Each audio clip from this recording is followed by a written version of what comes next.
Welcome, ladies and gentlemen. We are back.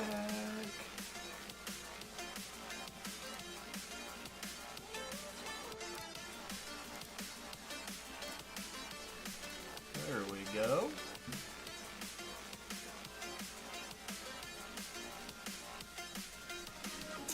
Camera is a little delayed, it looks like. Hey, buddy. Be a good dog.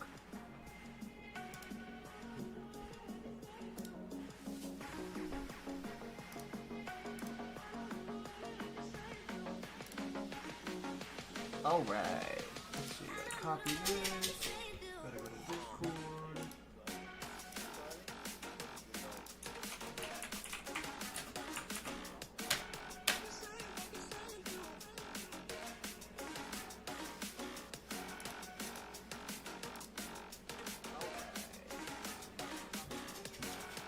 Alright, yo, what up, Micus? Micus Plays, welcome to the stream, man. Glad to have you in here. Gonna be working on mining out some blocks here, but before we can do that, actually, no. We're gonna go ahead and finish out this layer before we get rid of these slabs. So, hope you are having a good day. Glad to have you in the stream today. Yeah, going to start recording this, and we're going to move on, and just keep going here. We're going to mine this all out until we reach the back wall over there, and then once we hit that back wall, we're going to spend a decent amount of time today removing the slabs from these previous layers up top here, because whenever I use the replay mod, it is fairly difficult to, I mean, I guess you can still see it, but it just makes the quality of the video not that good because you're trying to show between the layers, and it just doesn't work that good. So I'm just going to get rid of them as we go. And then we're also getting to the point now where we're also opening up into this big area, which is going to make mining these layers a little bit more difficult, but it's also going to allow us to see a lot more progress a lot quicker. So, what are you building? So, right now this is my nether hub. Well, the works of my nether hub. So as you can see, I've broken all the bedrock right here. And then also, if I go to my stats here and I show you my blocks mined, we have over 7 million blocks mined. So we're doing a couple things, such as I'm working on turning this into my nether hub, where everything's going to stem from this area. And then also what it's going to do is I'm going to make a bigger and better wither skeleton farm inside this perimeter, because underneath here is a nether fortress. So basically me mining out this whole 256 by 256 area is going to allow me to build like the best wither skeleton farm in the game. And also, as you can tell from the title and thumbnail, I'm also slowly working towards having the most blocks mined in a hardcore Minecraft world. So I do a lot of projects that do like 2 for 1 at the same time. So, you know, I'm working towards the most blocks mined, but I'm also digging this out so we can have a wither skeleton farm. So I'm trying to do kind of 2 things at the same time to maximize my efficiency, I guess you could say. And I did definitely pick a fairly bad area because of this being a basalt deltas and the amount of magma cubes that spawn in the area. However, it is close to like my normal base in the overworld and everything, so it just made the most sense. I can show you my base and everything in the overworld if you are new to the channel. It's pretty impressive, I like to think. So yeah, if that's something you'd be interested, just let me know. What is the record? I don't. So that's kind of the problem, is I don't think there's a specific record. However, there is a. So I've tried looking up the record, right? But nothing ever shows up whenever you try to search for the record. So I don't think it's an official Guinness World Record. But there is a YouTuber who has his own just normal survival world, and in his survival world, he has about 100 million blocks mined in his normal survival world. So I'm trying to do it in hardcore just to add that little bit of extra danger and extra sacrifice. So our goals, 100 million ish, and then depending on how long it takes, depending on how much support we get, like if I were to get 1 million subscribers from a project like this, and people wanted to see me really go all out for it, then by all means I would go, and I would probably shatter the world record. But obviously, I still have a full-time job. I have a house to take care of. I have a future wife to take care of. So I've just got these real life responsibilities, which is going to slow down the progress. And I just have to do things one day at a time and do what I can. But if I were able to do this and support myself from this, then I would definitely be able to go all out and play 10 times as much as I do now. And then these blocks mined would go by a lot quicker if I didn't have to stop and place the slabs. But placing these slabs to stop the magma cubes from spawning really slows down the progress. And thankfully I only have to do it every other layer, because magma cubes need such a big area to spawn. But still definitely really annoying, and slows us down quite a bit, but it is what it is. Slow and steady wins the race. I've tuned into some streams, but I don't know a lot about your world. Well, I appreciate you tuning in. I can show you some of the other, bigger projects that I've done. If that's something you'd be interested in, I can give you a quick little tour of my Minecraft world and kind of give you a little bit of a rundown on some of the projects and what we've done and what we plan on doing. But obviously I don't want to take away from this project if that's not something you'd be interested in, so yeah, just kind of let me know, and I'm happy to show you around. Anything to help keep subscribers entertained and help keep people in the stream for longer. So that's another thing that kind of is a struggle for me right now, is I would stream all day every day and play, but just gathering the people into the stream and having people stick around to give me someone to talk to. Like if I was able to talk to people inside the stream all day long, then I would stream all day long. But people are in and out of the stream, and I'll have 1 or 2 hours where there's nobody watching the stream, which is a little bit demotivating. And I can almost sit here in silence basically for so long. But yeah, I'm happy to have you here. Yeah, I have a Minecraft world, but I don't have ideas what to build, so I'd be happy to get inspired. Alright man, let me place this one row of slabs here, and I'll give you a quick little tour. I've got quite a few ideas and stuff that have been started, but haven't been fulfilled or like fully, like they've been started but not, done to completion.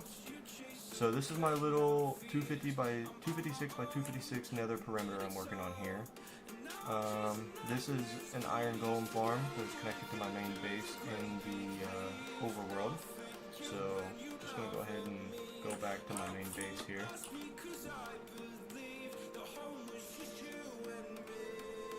So main base is a work in progress. Kind of flying through here. This is kind of what we're working on right now. A castle vibe. So this used to be a big mountain, and I took my pickaxe and completely flattened the mountain. The reason I decided to do my base in this location, obviously you can see the iron golem farms in all four corners of the base. So once the base is fully built up, all these iron golem farms will be hidden inside these walls. And you can see I plan on scaling it up more, but we just haven't gotten there yet. But the reason I built my base in this location and I got rid of the mountain is because obviously I wanted to mine a bunch of blocks, so mining out the mountain helped with that. This is my storage room, so it's an automatic shulker box unloader right here. You can put shulker boxes full of blocks up there, or come here, throw your items here, go through the hopper, and then they go and get dispensed into this bubble column, and they go up there, and then they go into the hopper system, and then they get automatically sorted into whatever block you see right here is that item. So I'm not going to show you every single item just because there's so many, but I'll fly through here really quick, give you a little idea of all the stuff that we have auto sorted. So this is the storage room. The roof and ceiling is unfinished, but yeah. And then we got this little center chandelier type of deal that comes down another layer into our villager trading area. So these are all of our villagers, trade iron for emeralds because of our iron farm. All of my books and stuff here. Other villagers, clerics, emeralds for redstone, so we don't have to go mining for redstone all the time. These guys, this is how I get my golden carrots for food, emeralds. Trial chamber maps, the rest of it's not finished yet. I don't have extra villagers in there. How'd you get the idea on what shape to build the mega base? Like, did you sit around and think or search for ideas? So it was kind of a bit of, it took a long time. So, okay, yeah, this is just the same design, all a bunch of full villagers. So, first off, let me go show you why my base is right here. It's because right down this hallway is the end portal. So my base is connected to the end portal. So that's part of the reason why I built my base here. Now, as I started, playing the game and was like, man, what do I do around this area? Is I started, so this used to be, okay, I'm getting lost here. So this used to be a big mountain, and I used to have a staircase leading up into the middle of the mountain. Now, inside the middle of the mountain used to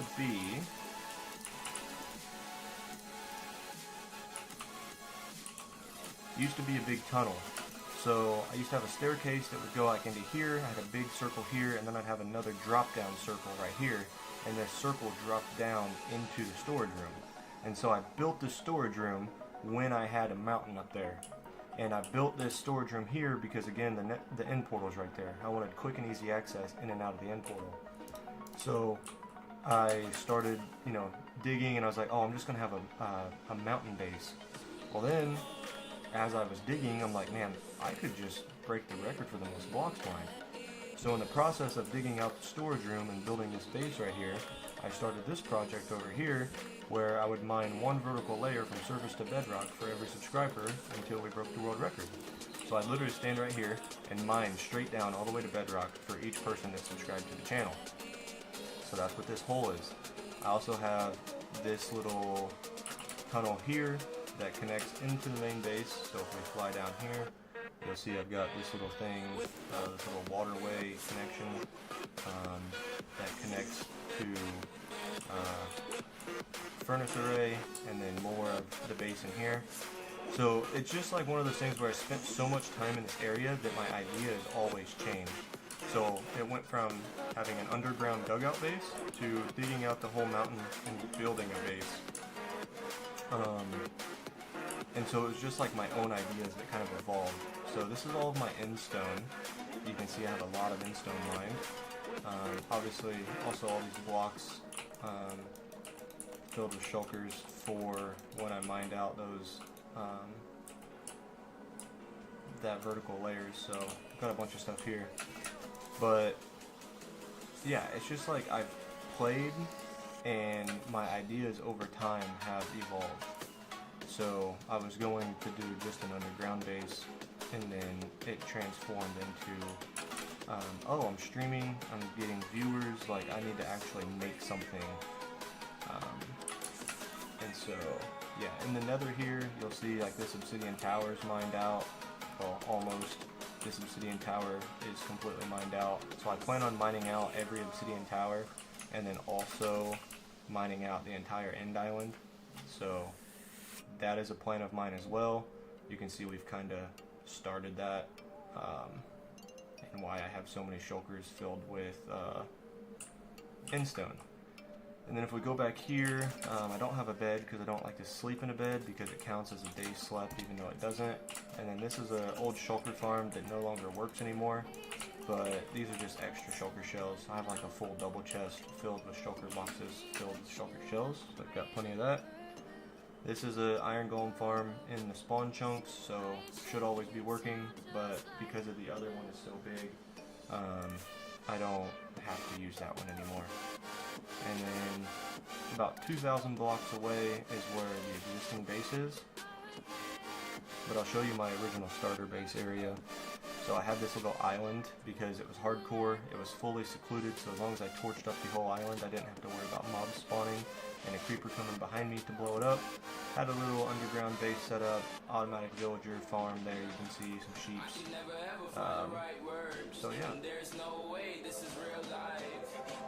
And then now we come back here, and ooh, there's my base here. So we'll go into the nether, I'll show you a little bit, a couple other quick little things that we have worked on.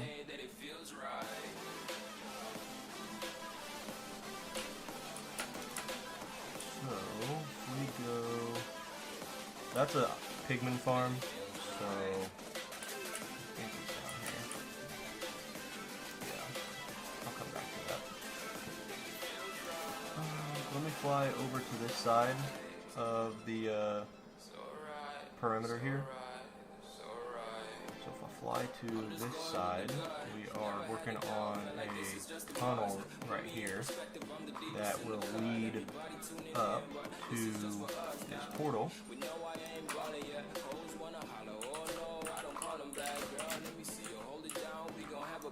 And this portal takes us to another project we're working on, and that is our ocean monument.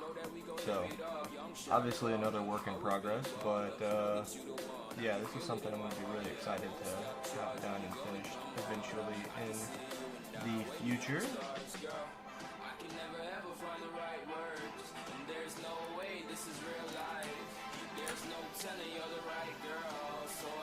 What are the stone slabs for?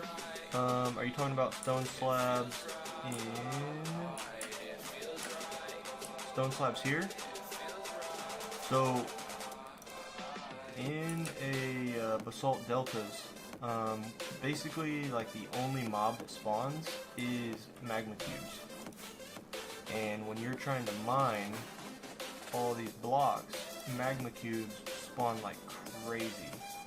And so placing the slabs like this is a way to prevent magma cubes from spawning.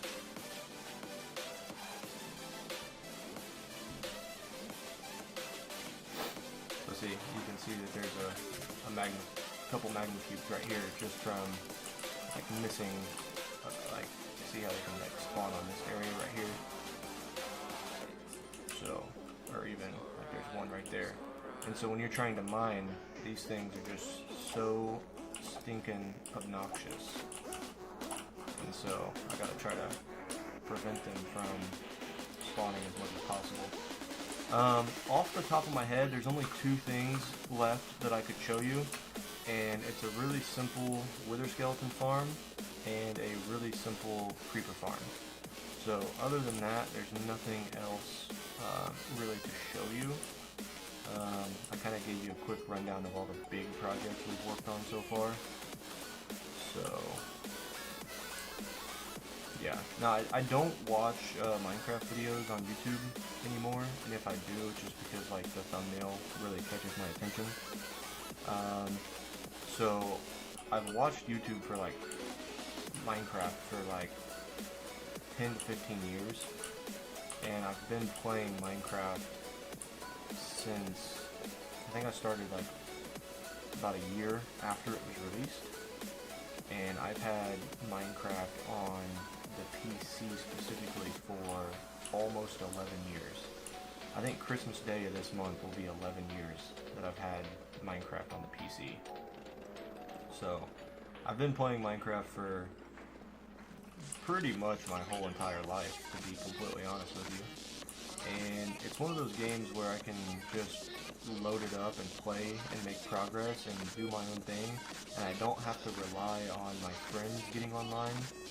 So like, you know, you play Call of Duty or Warzone or anything like that, you're like, oh, you know, I mean, you can play solo, but I just get mad, I don't have fun, and I just would prefer to play with friends. So Minecraft is one of those games where I can pick it up when I want it by myself. I don't have to worry about anyone else destroying what I've built. It's always there. It always updates.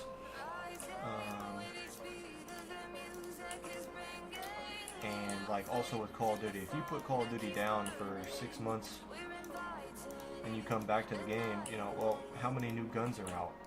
Okay, well, if those new guns are out and you want to use them in Warzone, well, guess what? You have to spend hours leveling them up. And then also you need to play pretty much every single day so that you can keep your skill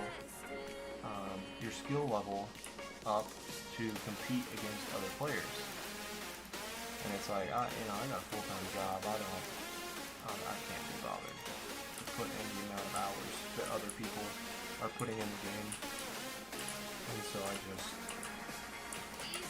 I just assume to play this game where I can do things at my own speed, my own time, and that's one of the things about mining. I feel like I have a pretty good tolerance of like patience to be able to mine, and like I know a lot of people are like, man, I can't believe someone would spend that much time just mining blocks. So this is like one of those things where I could excel beyond other people in the community. And so if I made YouTube videos and you know, mining the most amount of blocks in Minecraft, it's one of those few things that I know I can do and people would still find impressive. So it's also partly like finding that niche of what you know you're good at. So like I know I'm a terrible builder, and I think when I build stuff, things always look goofy and don't really look that good. But like I can dig out a base underground, boy, and that'll look good. So I was like, you know what? See, look at that. 2 magma cubes spawned right there. And so now I have to kill them. They attack me. It's super annoying.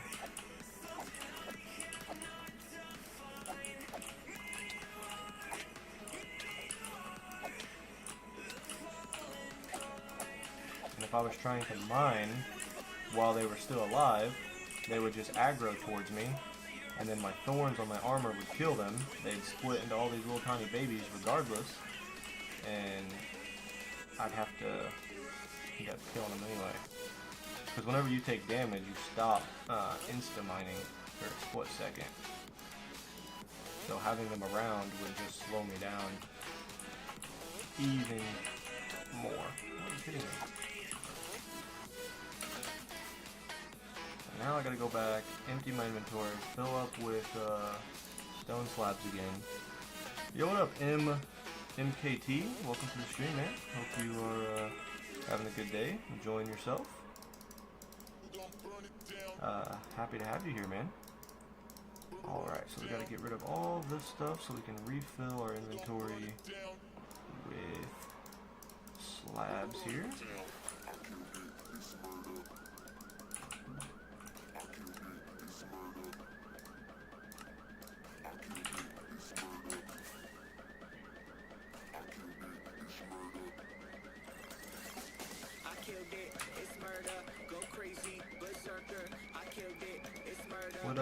you guys got going on today? Got any fun plans? Anything exciting? I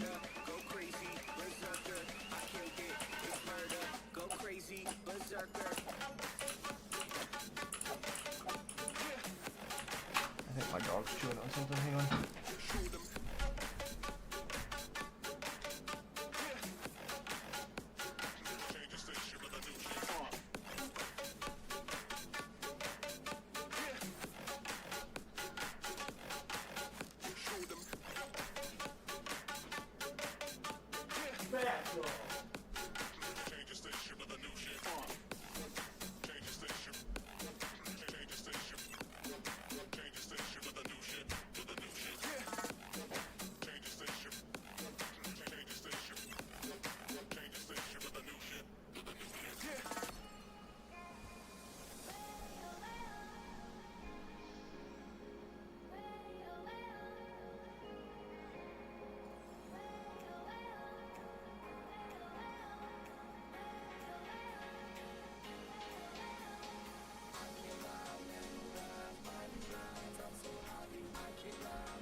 Oh my fucking god, I'm pissed.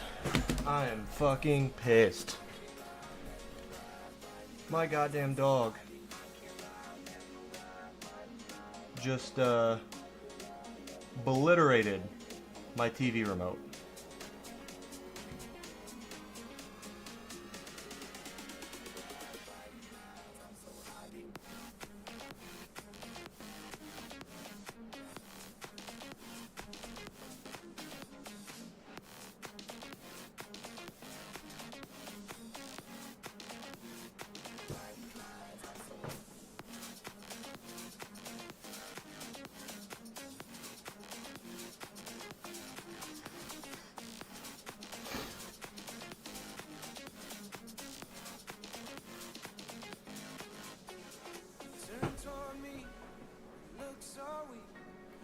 Oh my god.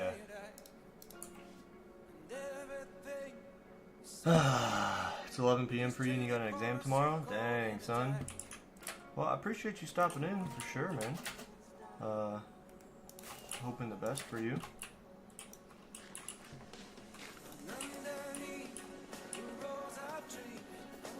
You got, what is it, midterm exams?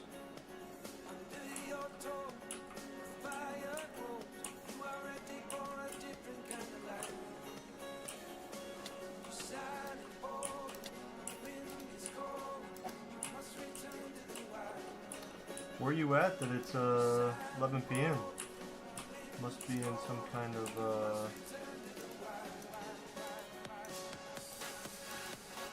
I'm gonna assume maybe Japan or Korea. It's the only place I can really think of that it's 12 hours away.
Indonesia, nice.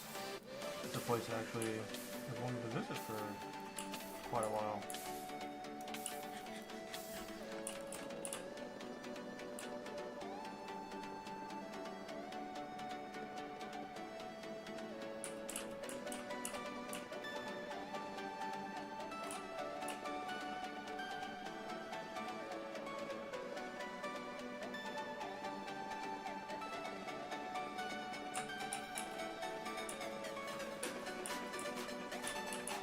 going to be really annoying trying to mine out with the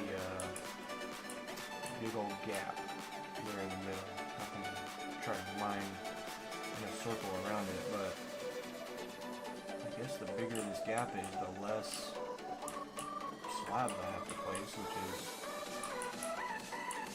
kind of good, I guess, in a way. Bye-bye. Alright, man, take it easy. I appreciate you stopping in.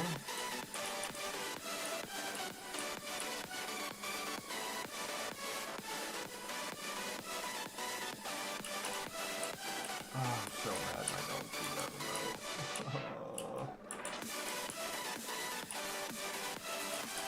I don't have any problems with that, man.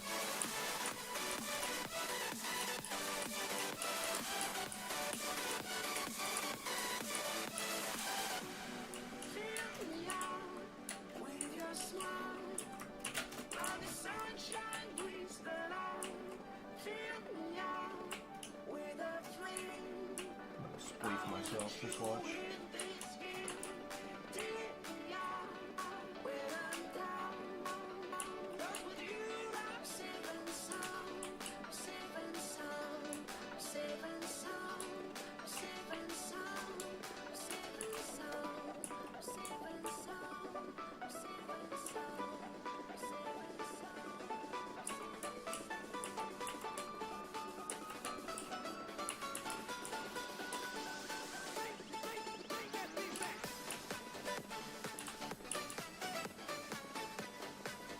Not good. I don't even know what to do.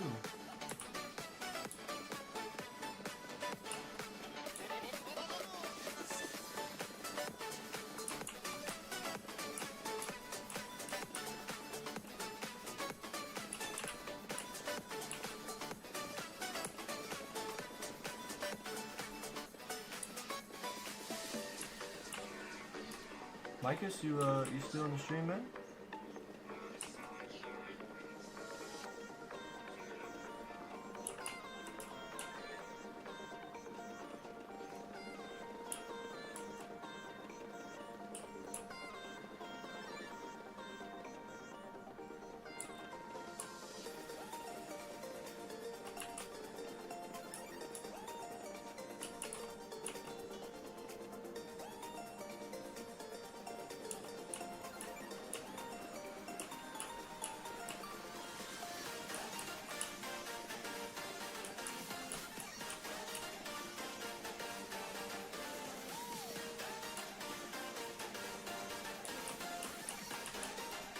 Ooh.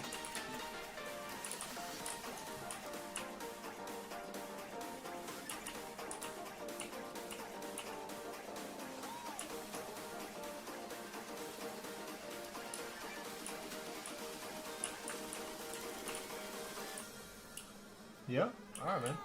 Just kind of got a little quiet on me there for a minute, so I didn't know if you were still hanging out or not.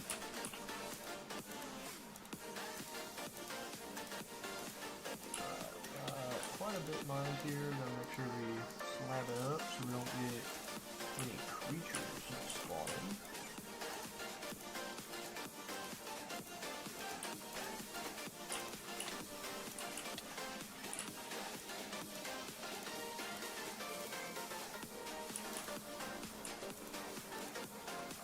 See, we are dealing with these pesky little buggers.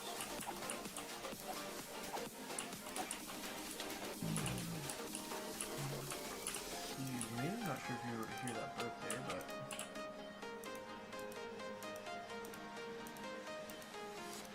I'm walking alone, the streets are empty. The only thing I can see is my own silhouette. I'm getting stronger, step by step. The clock is ticking, but there's no time for me. I've been flying from town to town. How long have you been playing your Minecraft world? I'm just busy. Parents got me a buildable mini motorcycle. Oh, dude, that's awesome.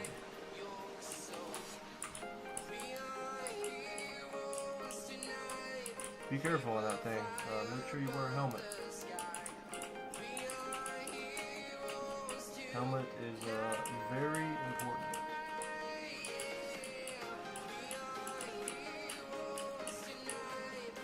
couple people I know in my life have had motorcycle accidents and were not wearing a helmet, and they didn't make it. So be sure to, always make sure you're protected, because you only get to live this life once. So do not take it for granted.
Oh, it's a decorative motorcycle?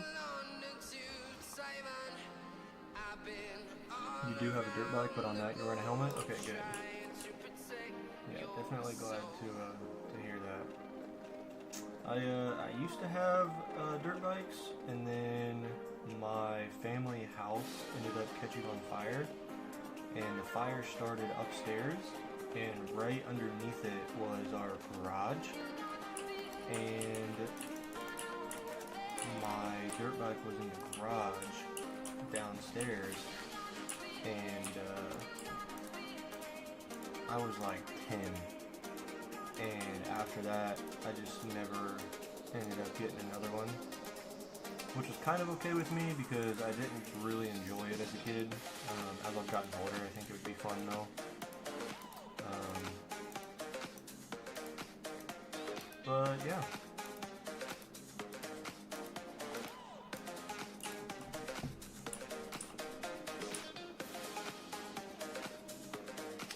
Head injuries though, especially on motorcycles, those are not something you want to mess with.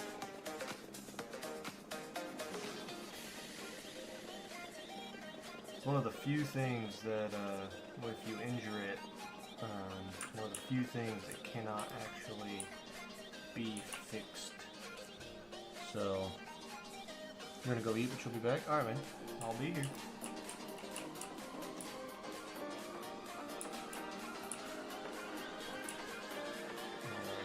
Replace our pickaxe here in just a minute. Don't want that to break on us.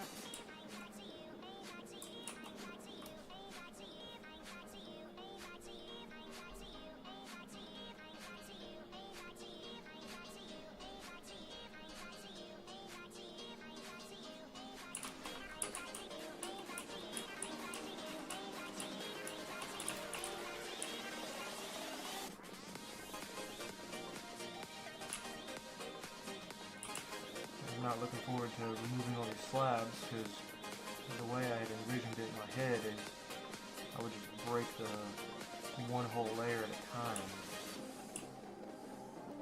But the way it looks on the recording is I'm pretty sure I'll kind of have to get rid of them. At least maybe these 2 layers, because once it really opens up to the, like this, so it opens up, maybe it won't be as big of a deal because I'll be able to position the recording camera angle a little bit better.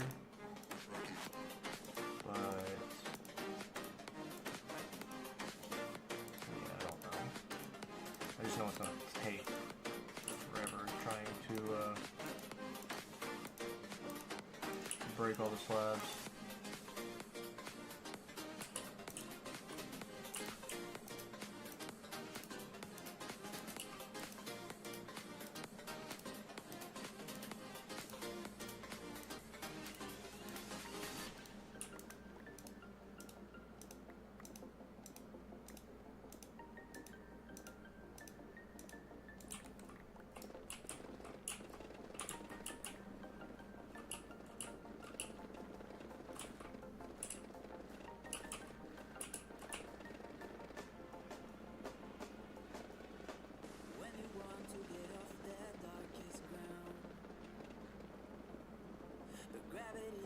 You straight down,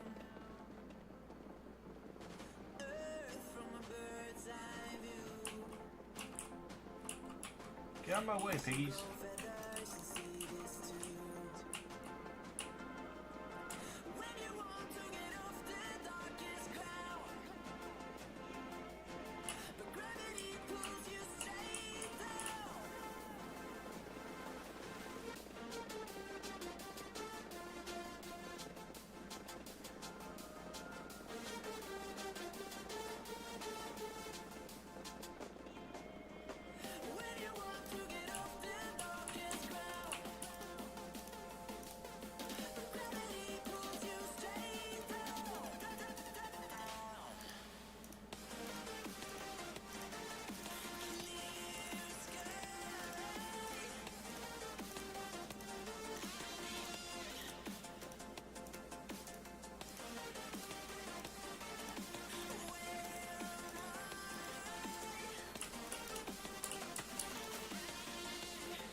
Well, at least this will be the only time I have to get rid of this top layer like this, I believe. I mean, unless there's a small layer gap, I guess, under it somewhere. But on every other layer, I'll just get to mine, like, go around it and take the top layer off, so that's good, I guess.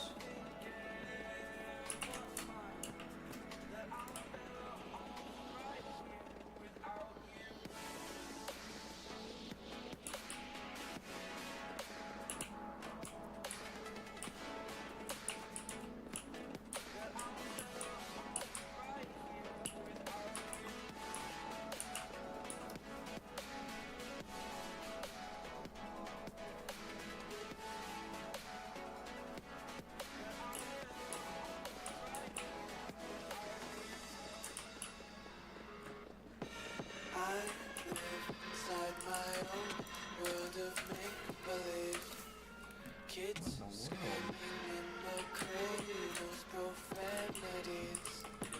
I see the world through ice covered in ink and bleach. Cross out the ones who heard my cries and watched me weep. I love everything. Fire spreading all around my room. My world's so bright, it's hard to breathe, but that's alright.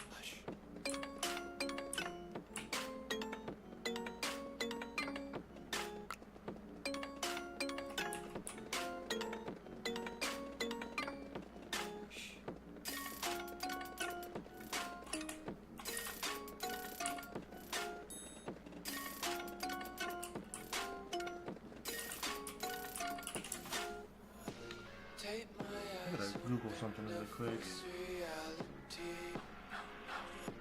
Why can't you just let me eat my weight in glee?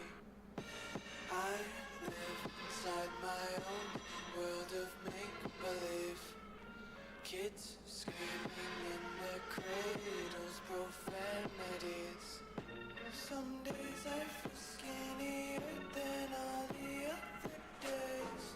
Sometimes I can't tell if my body belongs to me.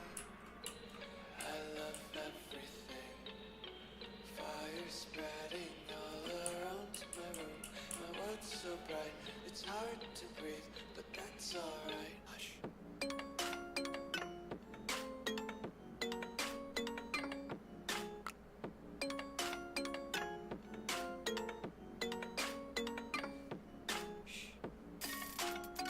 Let's see, is this a specific... You're back? What up, dude? I'm Googling really quick because... I wanna taste your content, hold your breath and feel the tension. Devils hide behind redemption. Honesty is a one-way gate to hell. I wanna taste consumption, breathe faster to waste oxygen. Hear the children sing aloud. It's music to the wake bells. No, I didn't want to add that. What the heck is wrong with you? Delete that.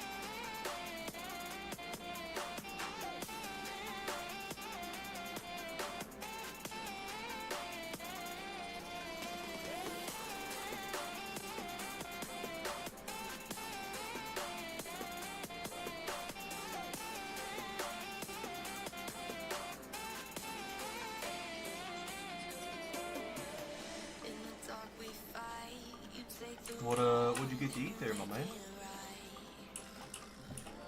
like a firefly, you're glowing at night. So don't make it hard, don't let me go. I wanna hold you tight when you're cold. I'm waiting for your love, you just keep me hanging on.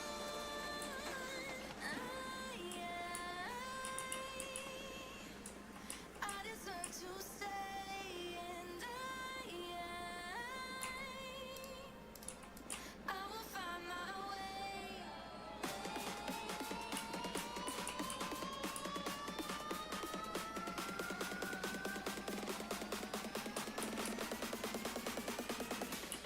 I will find my way.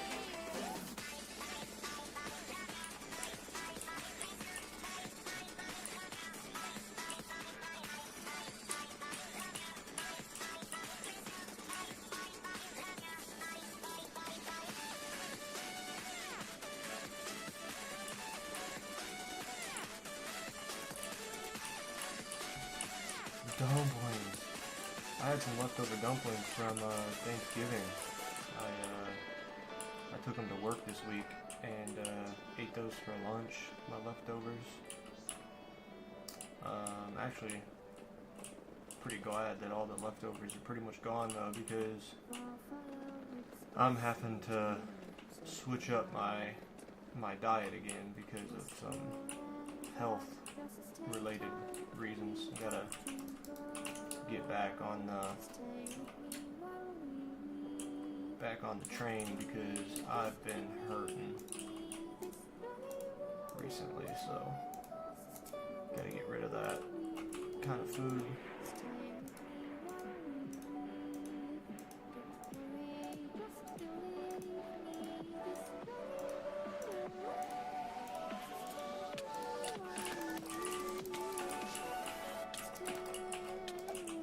This is why we have to slab the area, because look how many of these spawn in such a small, quick area.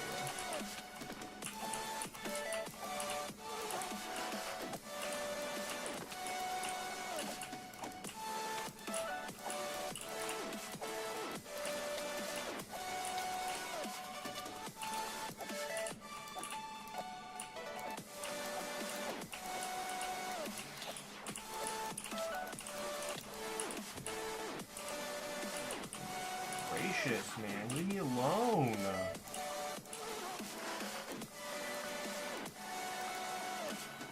Nobody loves you. Oh my lord, what's going on?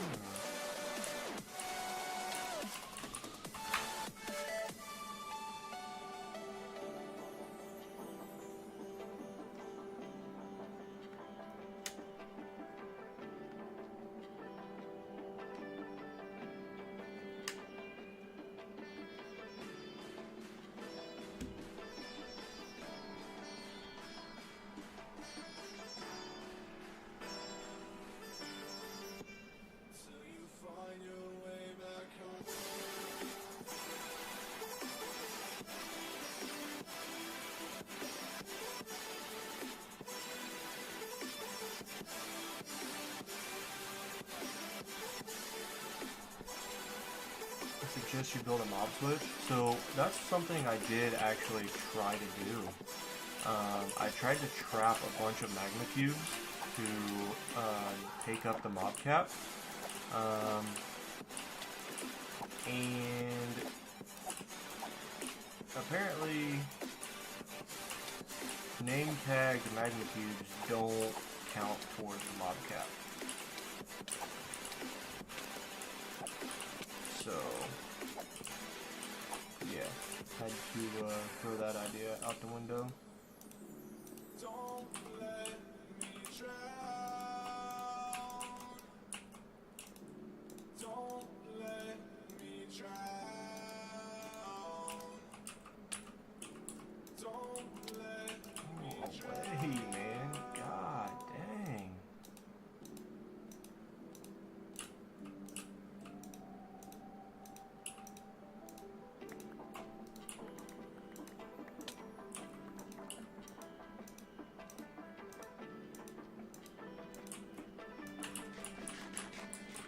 Zombie villagers. Yeah, and see that's the thing. I'm not going through all that hassle to bring zombie villagers into the Nether.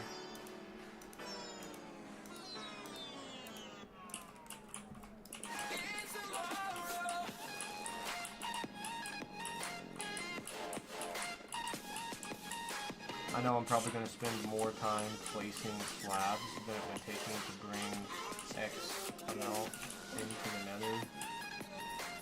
But yeah, I'm just not doing it.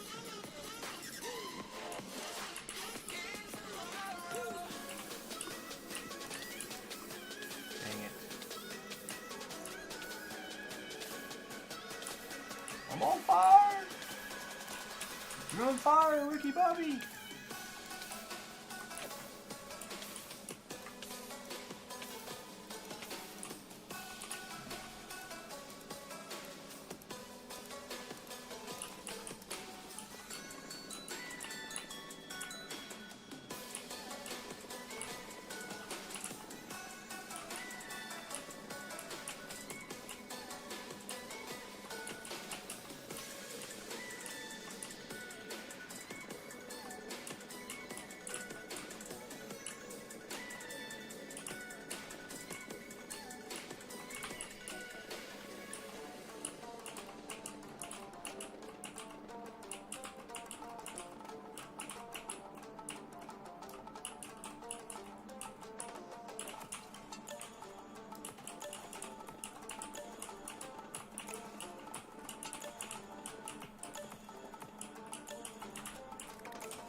I just want to say I do appreciate the support.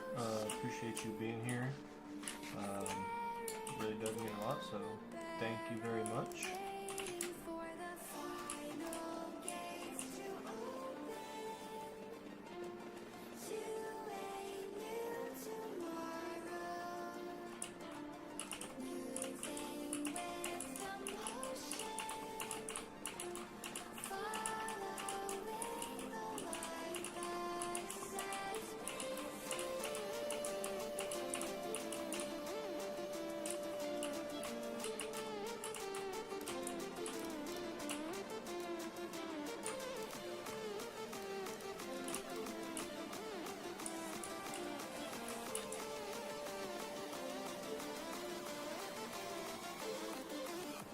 How are you spawning on the slabs? What?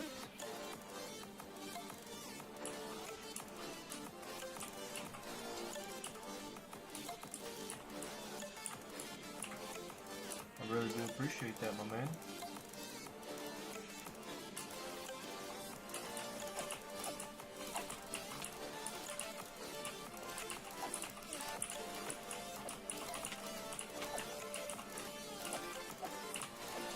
Die, you stinking demons! Die!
Nice, nice, nice, nice.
Hopefully today I can get through a full day of mining without breaking a pickaxe, because I feel like every day I'm breaking a pickaxe. So easy to get distracted.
How long do you think it's going to take to mine out the entire thing?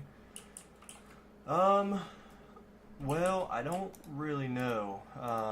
It's hard to say because these stinking slabs and magma cubes seem to take the longest. So placing the slabs, killing the magma cubes and all that. And it also depends on how much I'm actually excuse me. Depends on how much I'm actually able to play. But I'm gonna say, like, if I were to able to sit down and just go at it, I'm gonna say it would take about a month. But it also depends on how long I'm able to play on my days off. So, like, sometimes I have, things I have to do on my days off. Like appointments, or like I take my car to get an oil change. Sometimes more stuff needs cleaned around the house than usual. It really just depends. But I'd say anywhere between 1 and 2 months is kind of what I'm gonna guess to be the time frame.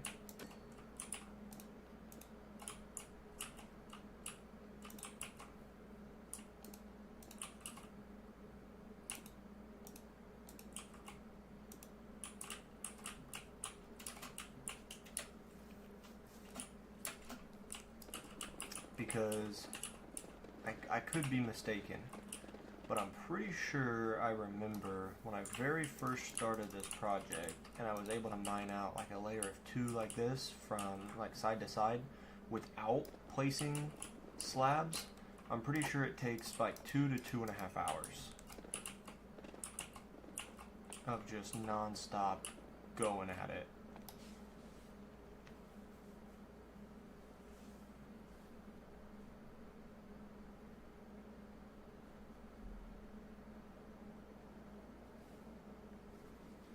So,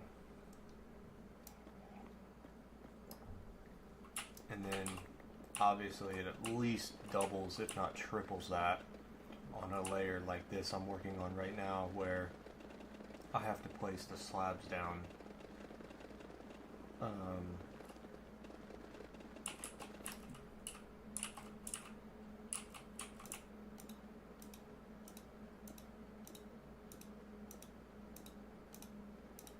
And again, it's just one of those things where I don't really know, because I don't know how much open space is under this area.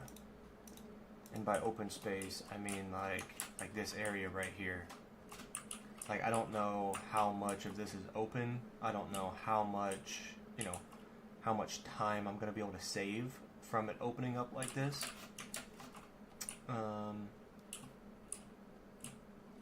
So it's just one of those things to where it's really hard to say. To what Y level do you think you need to mine it to? To start, I think I'm going to get it down to the lava level. So where the big main lava lake is. Once I get it to that level, I'm going to obviously need to spawn proof everything in the near area to be able to make the wither skeleton farm. My plan is to eventually clear out all the lava, but that's not going to be an immediate priority, only because like my main priority is going to be continuing to mine blocks. So as soon as I get to the lava area, it's going to take so much time to get rid of the lava that yes, I will get rid of it eventually, but that's going to be like a very slow project that I work on after the fact. Because I just want to be able to continue mining. So once this project is done, we're going to switch our focus onto a different area to mine and keep working on at that point. So yeah.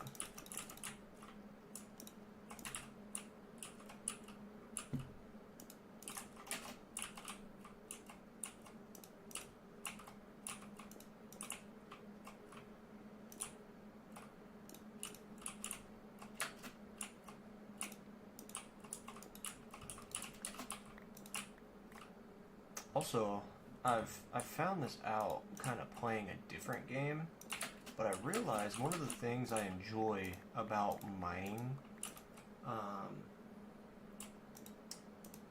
is that it's really about the statistics to me.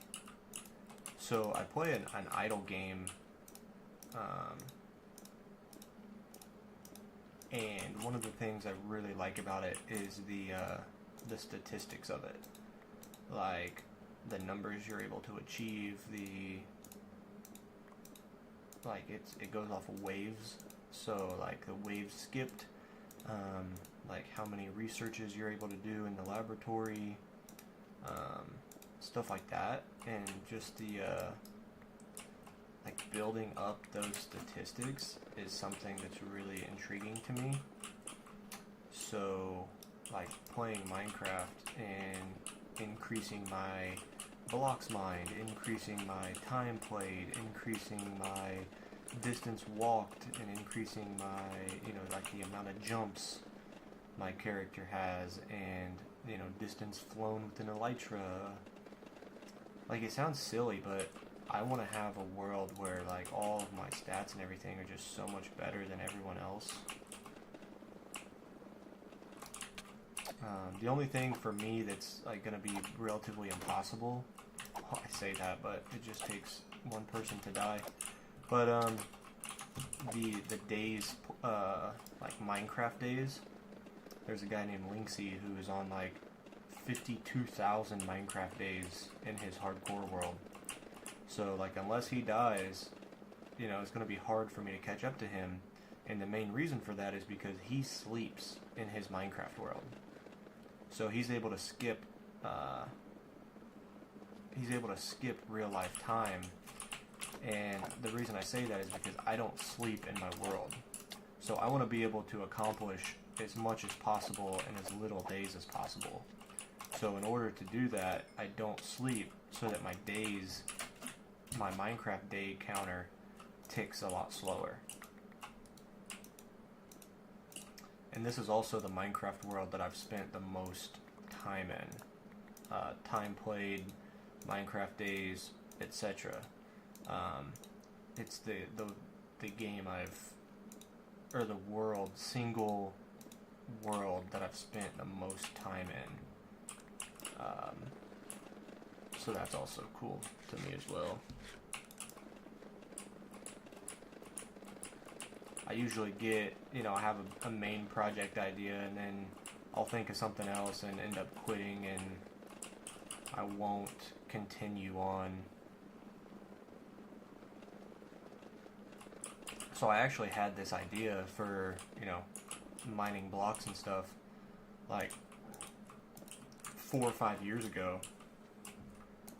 And I started a Minecraft world. I got full diamond armor, full protection. I got villagers with all the enchantments on the books to trade and all that stuff. I think it was before Netherite. No, because I died in a bastion, so I think Netherite was in the game. I can't remember, don't quote me. But,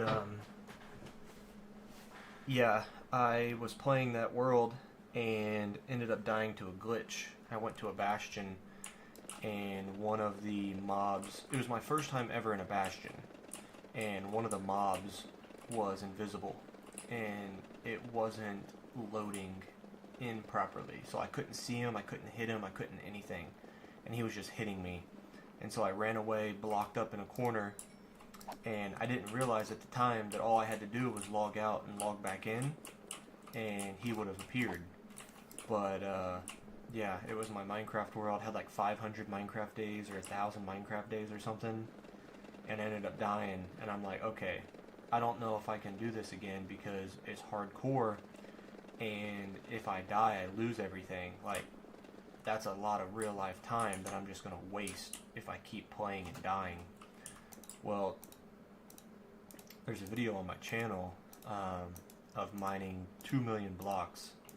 So after I died in that hardcore world, I started a single player world where I basically did the same thing. I mined, oh man, I can't even remember.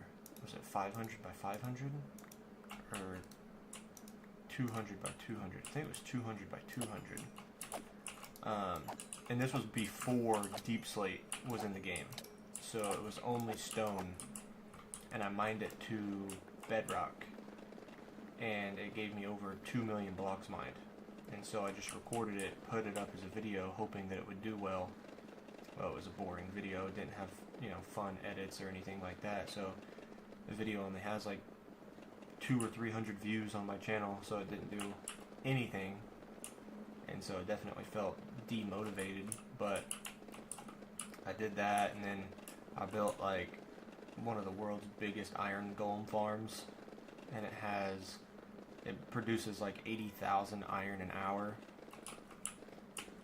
I built that inside of the hole where I dug out, and then after that I kind of just had this feeling of like I wasn't satisfied, because at the end of the day in survival there's like no real challenge. And so the way I kept thinking about it was like, man, anyone could do this, because if anyone plays with enough time, they could obviously build the same thing. Because if you die, you respawn, you just keep going. And so then I switched over to hardcore, because I was like, you know what? I'm better at this game than I think I am. And so I just created this hardcore world, and playing hardcore forces me to play the way I want to play. It makes me slow down, makes me play more methodical, plan out my actions a little bit better, so I'm not as risky, because, if you die, you die. So, like in normal survival, I'm like, oh, it doesn't matter, because if I die, I just respawn. But in hardcore, I have to make sure, oh, I've got my totem here, I got extra totems, I've got golden apples, I wear my full armor, and I only switch to the Elytra when I want to fly. Like, I've got all this stuff to make sure I don't die. And then, obviously, also my beacon effects over here, because I made sure to take it slow, prioritize a wither farm really early, and then that way I have enough beacons. That way if I ever go set up in a new area to mine or to explore or anything, then I have my beacons, and I'm basically twice as strong with the resistance 2 beacon, and then the strength 2 on top of that with the regeneration. So I knew I could do it. I started this world, and it's definitely taken a while, but you join the world one day, make a little progress, join the world again, make a little progress, join the world again, make a little progress. And that's another thing that I like. The idle game I play it's an idle incremental game. So every time you finish a research, your account gets a little bit stronger, because it permanently upgrades your account whenever you complete the research. And so every single time you complete a research, you get incrementally better. And that's one of the things I like about Minecraft, is because it's not idle, but it's definitely an incremental game, because every time you play, you make bits and bits of progress that you can constantly build and expand upon every time you join the world. So you're making incremental progress over and over and over again. And I think that's honestly one of the best things about the game to me.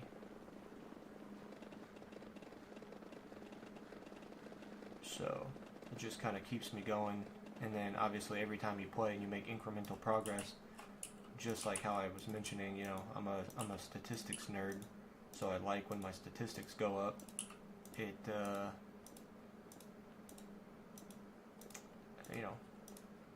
It's an active playing game, it's an incremental game, and it's a statistics game.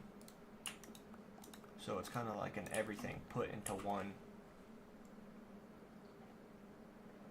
And then also when it comes to recording, you know, I'm 24 and I still really enjoy the game. You know, there's people that are, you know, in middle school, high school, you know, there's grown adults like, well, I guess I'm a grown adult, but take Syndicate Project, for example. You know, he's 30 plus years old, and he, you know, he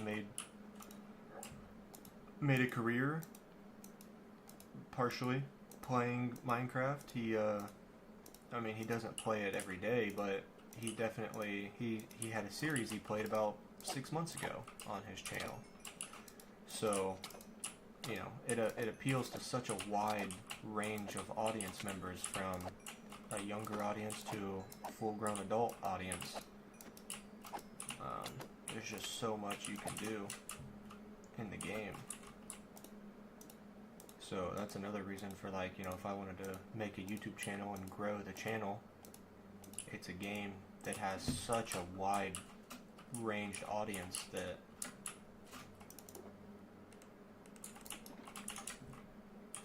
it's good and kind of not easy to grow, but you know what I mean? You have more of a chance of hitting a target audience that it's going to stick with and is going to want to come back and watch you. That's what I was looking for, trying to say.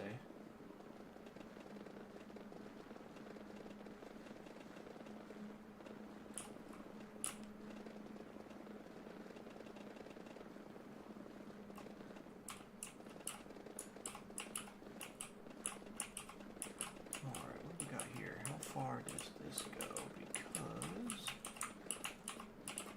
I need to get all this caught up.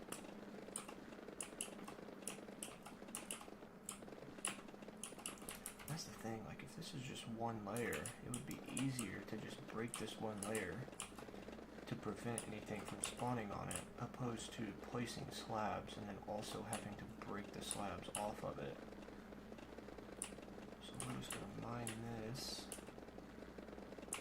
like so.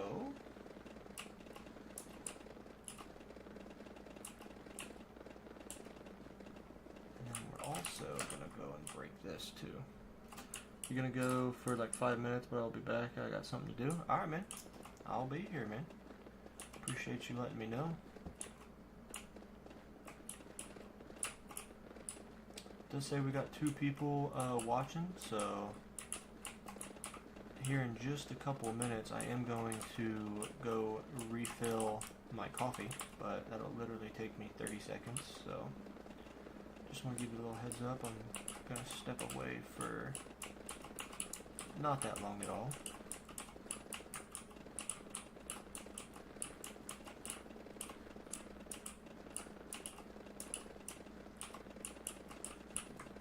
I think once I get all this area cleared out here, connect to here, break this. Yeah, just get rid of that floor entirely so we don't have any place that magmas can spawn.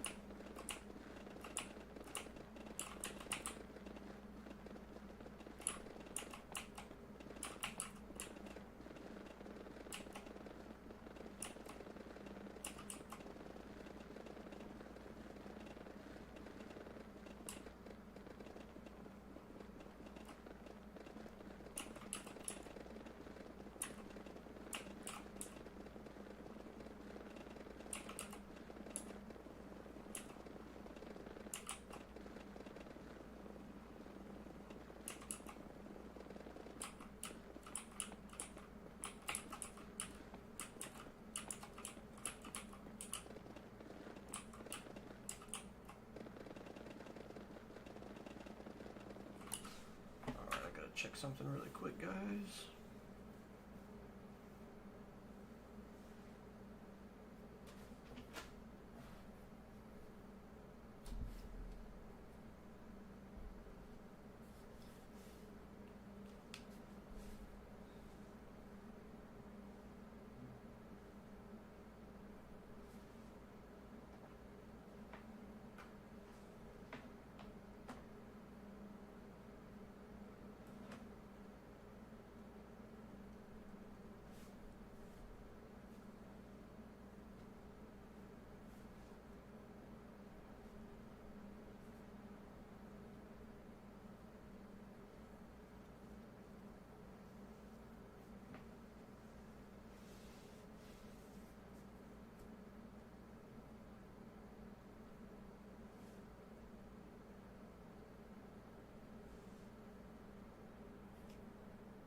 Alright, apologize, but back. Time to keep mining away.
Okay, alright,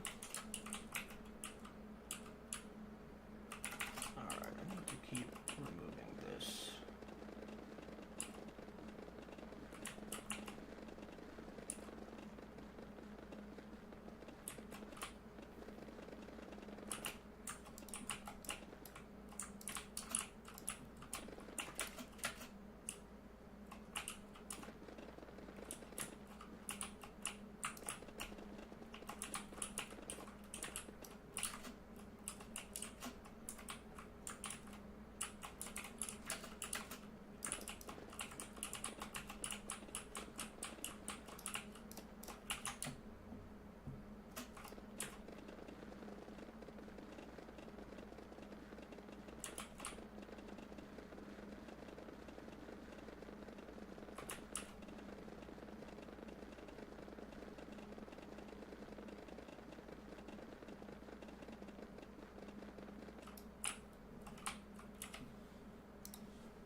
I think I just got a package delivered.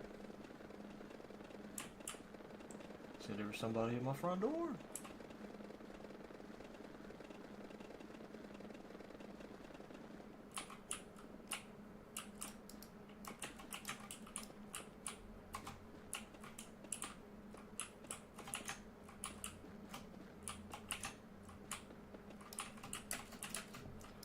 Alright, we're almost done with these couple layers here.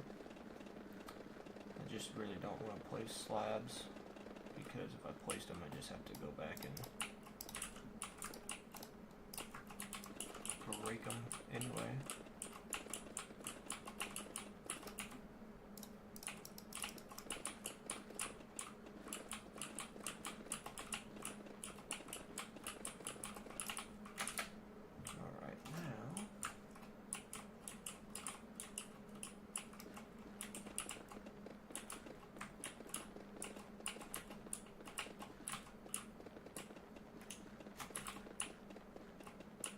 I don't even know who it was, but my girl got the notification that someone was at our front door, and she said, which company is using a U-Haul truck to deliver packages?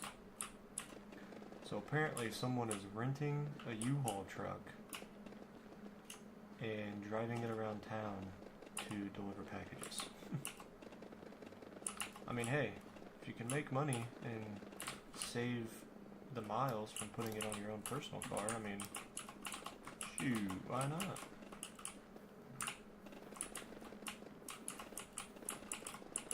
Guess that's one way to do it. Hey!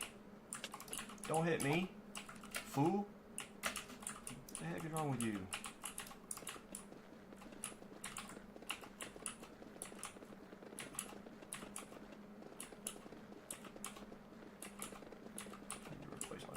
Before this one breaks.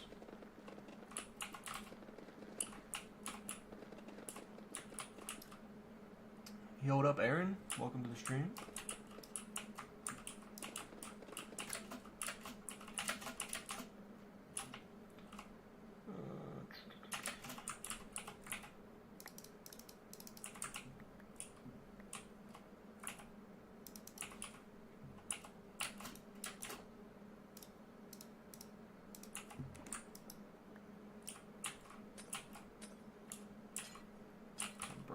Glowstone.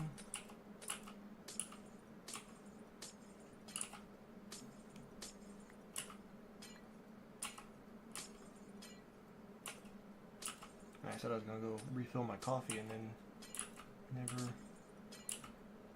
never got up, but that's alright. Ow! I think UPS has seasonal drivers that use their own cars. Well, see, I work for Amazon, so Amazon has things called flex drivers. So, like, you can basically apply to work part-time for Amazon, and you will be a flex driver. And basically, you're only making money when they need help. So, you know, your position is flexible. And they also,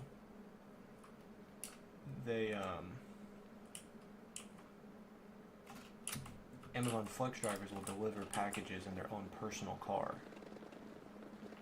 So I'm thinking, I know we ordered some stuff from Amazon, so I'm thinking it must have been someone who was delivering for Amazon in their own personal car, but instead of their personal car, they decided to rent a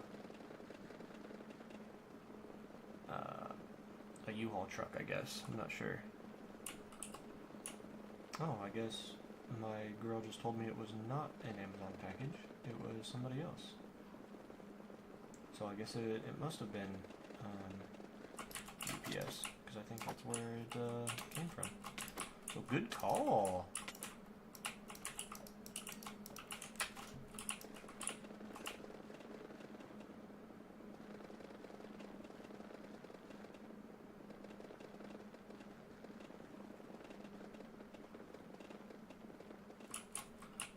Getting awfully close to finishing off this layer here. The next two layers are obviously going to go a heck of a lot quicker. And I'm thinking I'm going to go ahead and just mine them out. These slabs can wait.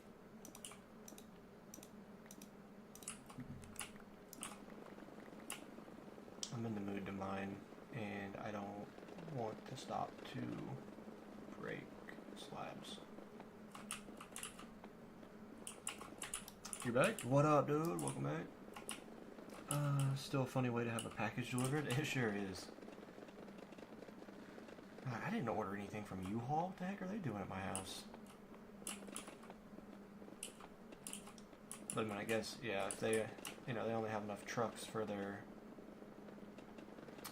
full-time employees, that if they have the seasonal drivers, then obviously you're going to have a way to deliver. Which, I mean, even if like UPS was the one who rented the truck through U-Haul, I mean, it's one company to another, so it's obviously a business expense, which would be cheaper than having to buy a whole new truck. You know what I mean? Because at least the way Amazon does it is if you buy a whole new truck, you know, you gotta have it fit out with cameras and all that stuff.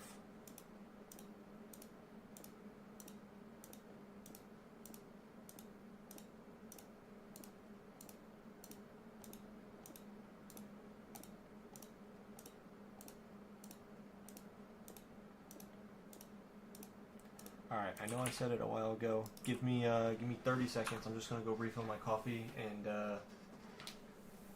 I'll be right back. Literally 30 seconds.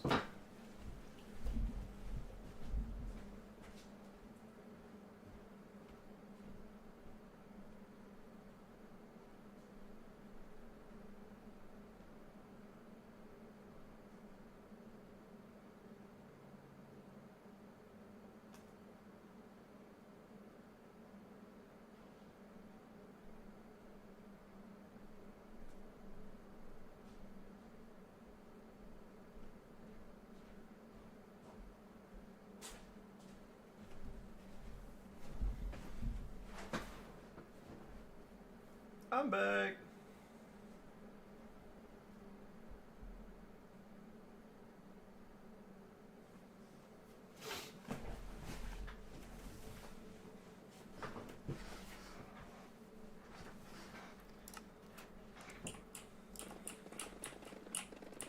Aaron, I think you're new to the channel, so happy to have you here. Appreciate it. Are you from Discord?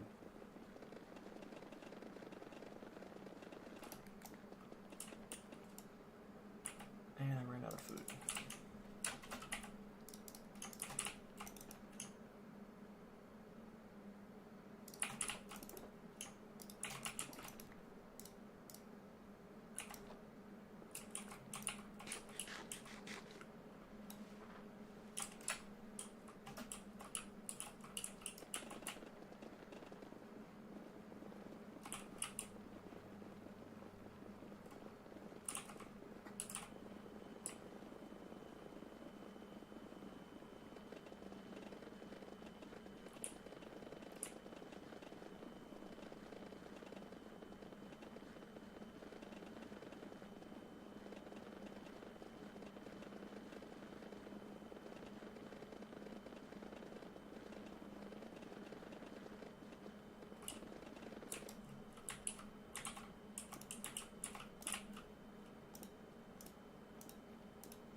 I need to go refill on some slabs because I believe this is my last stack.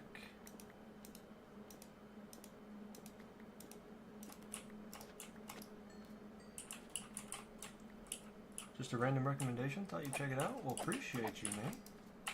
Glad to know that streams are still getting pushed to the recommended, so that's good. Yeah, with you being new around here, we are slowly working towards breaking the record for the most blocks mined in hardcore Minecraft. So that's kind of what we're working on. This is also going to be my nether hub. So it's a 256 by 256 square. We're mining it out for our nether hub, but also there is a nether fortress under here that we're going to be making one of the best wither skeleton farms in the game. So it's about a 3-way project we're working on here. So most blocks mined in hardcore Minecraft, wither skeleton farm, and nether hub, kind of all in one. And if you are curious, we are sitting at just over 7 million blocks mined. So still got a long ways to go for the record, but, you know, we're making good, steady progress. We've got pretty good progress and a, you know, decent base and everything in the overworld. So, but yeah, I'm happy to have you in the streams, and if you got any questions about the world or anything like that, then feel free to ask away. I love chatting with people in the live stream.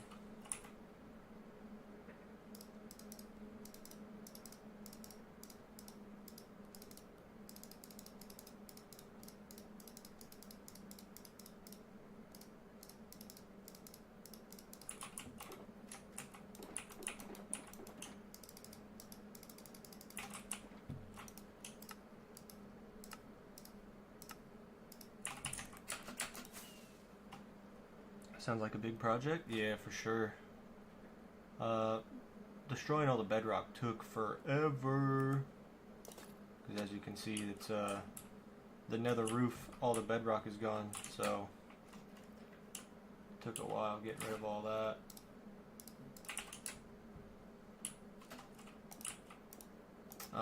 Started off the project for mining the most blocks by doing YouTube Shorts videos, and for every subscriber I gained, I would mine from surface to bedrock, so basically just looking straight down and mining one whole layer from surface all the way to bedrock in the overworld. So I've got a really big hole from where I started that project, and then now I'm basically doing this project where just kind of tweaked the project a little bit to where we're mining 150 blocks per subscriber. So for every subscriber that joins the channel, we're mining 150 blocks, and we're hopefully going to keep that up until we break the record. But in all honesty, I'm actually like way ahead in subscriber count, so, or in blocks mined. So I mine extra blocks in every video to basically show the dedication and to hopefully earn the subscribers so we can keep growing the channel. And yeah, it's kind of where we're at.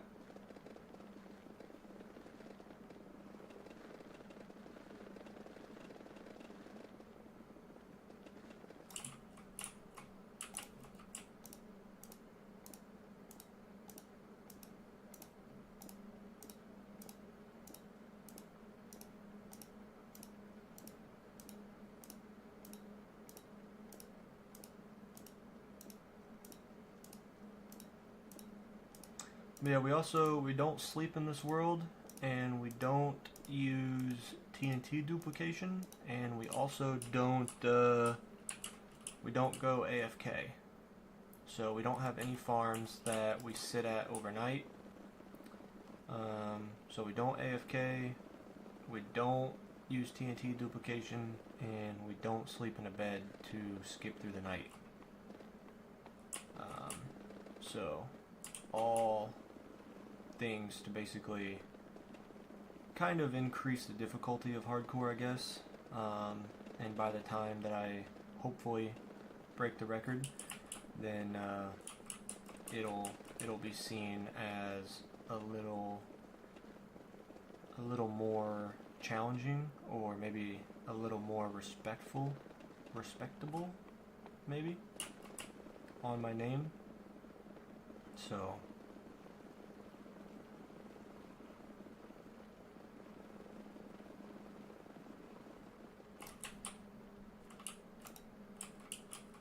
how long have you had the world? You think you remember me?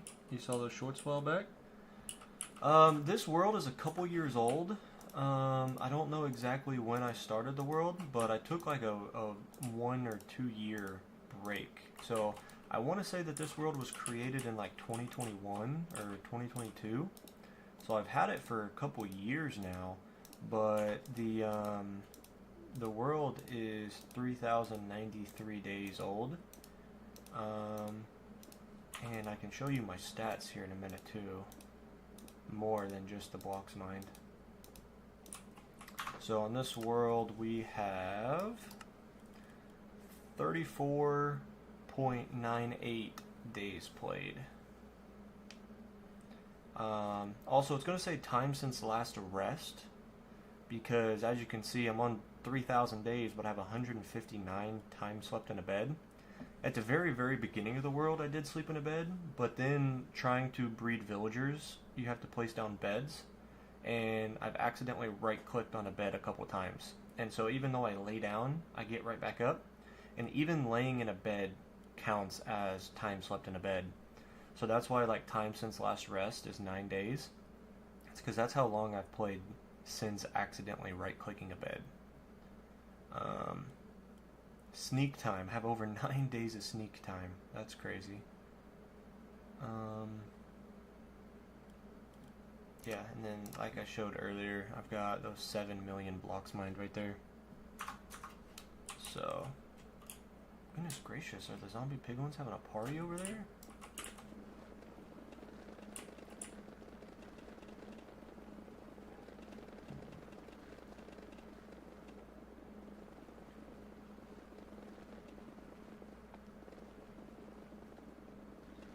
So we hit our 3,000 days, and like I said a little bit earlier, trying to accomplish as much as possible in the least amount of Minecraft days possible, which is going to make it hard for me to, you know, break the record for most days alive, or most Minecraft days or whatever, because Linksy, who is a current Minecraft YouTuber and streamer, he has over 52,000 days in his hardcore world, and obviously everyone has the right to play how they want to play, and I'm not faulting it at all, but he does sleep in his world, so he's able to skip, you know, 10 minutes.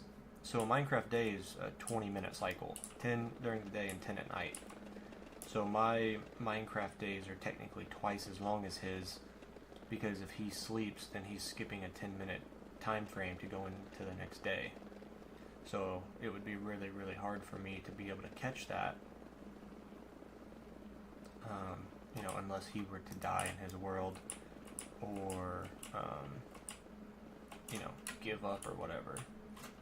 But I mean, even if he were to die and start over, because he's mentioned, you know, if he were to die in his world, he would just start a new one. If he decided to do that and still sleep, then he would still pass me fairly quickly, because he's also able to stream Minecraft as a full-time job, and I obviously have a full-time job, and I'm trying to stream and play and everything on my days off and after work in my spare time, etc. So just one of those things we got to keep working towards.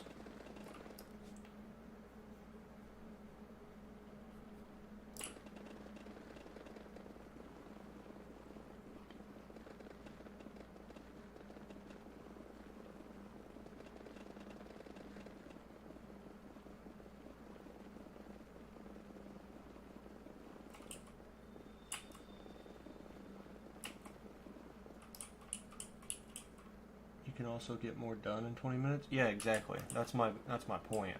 I want to have a lot of projects and a lot of stuff accomplished in as little Minecraft days as possible.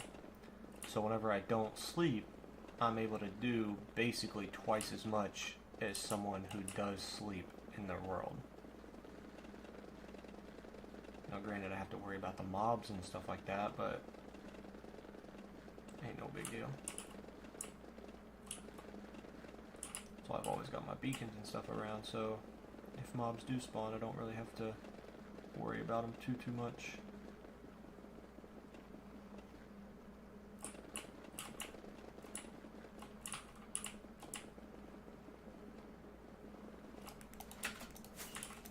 I was not paying attention. I just fell in that hole. Whoopsie. I'm also gonna try and not place slabs in this netherrack area, because I'm wondering, like, I know magma cubes will spawn,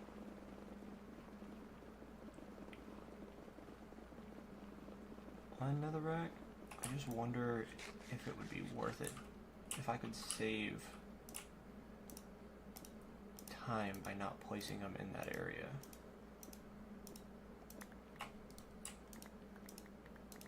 It would save me from having to craft more slabs, from placing them, and then also the time it would take to mine them back up once I'm done.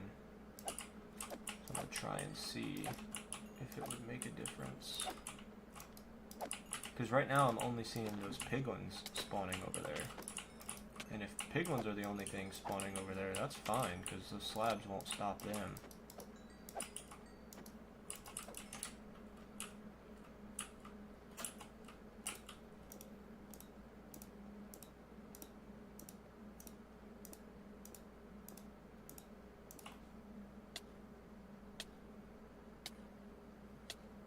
Go away.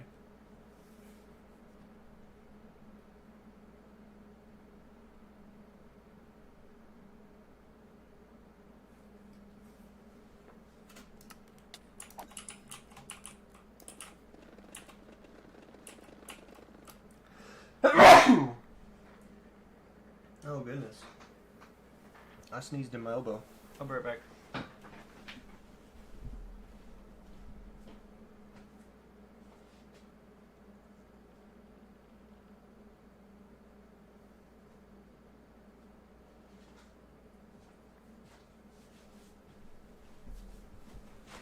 Goodness. Oh, I didn't pause my game. I could have died. What an idiot. Are you going to put glass on the bottom to stop mob spawns?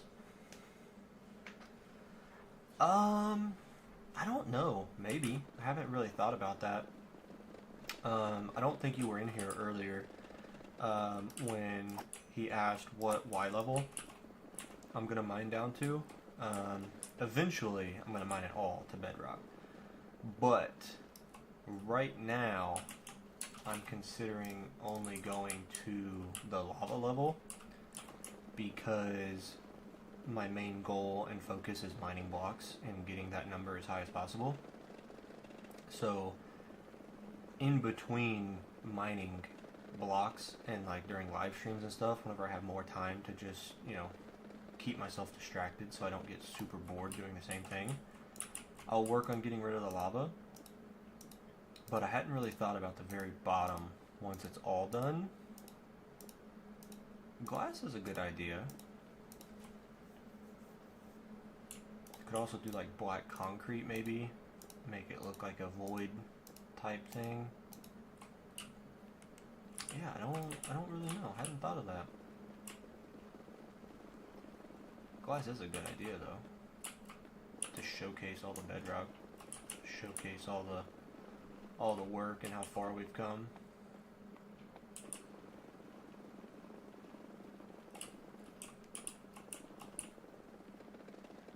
I'm also curious to know how much ancient debris we'll get from this project.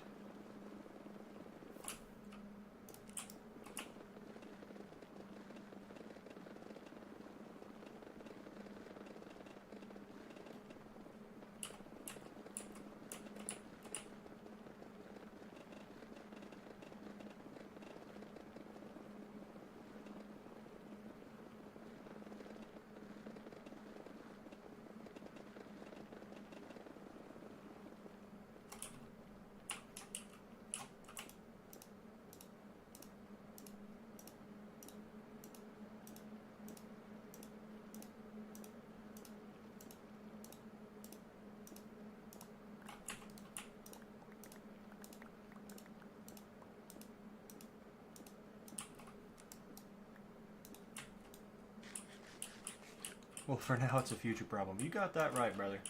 Amen to that. Oh, I need to check something. Has this been on? Okay, it has been on. Thank goodness. Oh, music restarted. Sorry about that. Or music ended, I guess. Time to restart it. Apologize.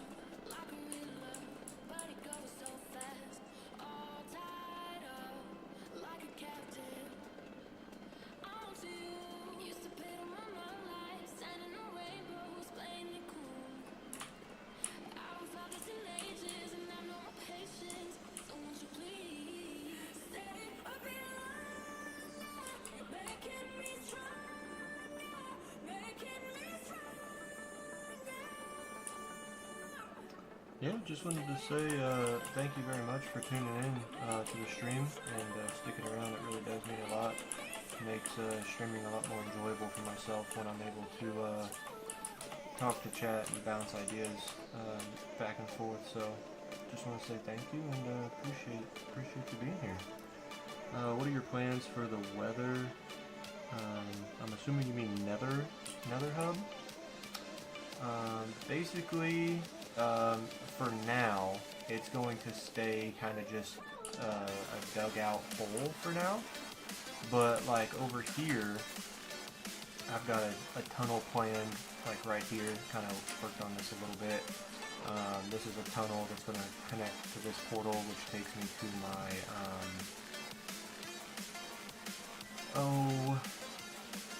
ocean monument.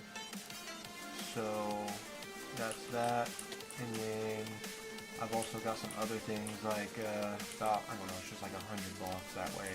I've got a creeper farm, and then I've got it's like 2,500 blocks, so it's a really long one. But I'm gonna dig out a tunnel to my existing wither skeleton farm, because yes, I do plan on building one here. I do still plan on using my existing one for quite a while, because the new one I'm going to build is going to take obviously forever with mining out all these blocks and then actually building it, so that one's just going to take forever. And obviously if I can mine out the blocks to the other one, it just helps increase my blocks mined and everything like that. So I don't really have a specific idea for like a hub or like blocks I plan to build anything. By hub, I literally mean just like a centralized location that will then have tunnels leading to all my other portals. That is what I'm planning right now off the top of my head. It's just having one big centralized area and then digging tunnels to be able to move to all my other portals.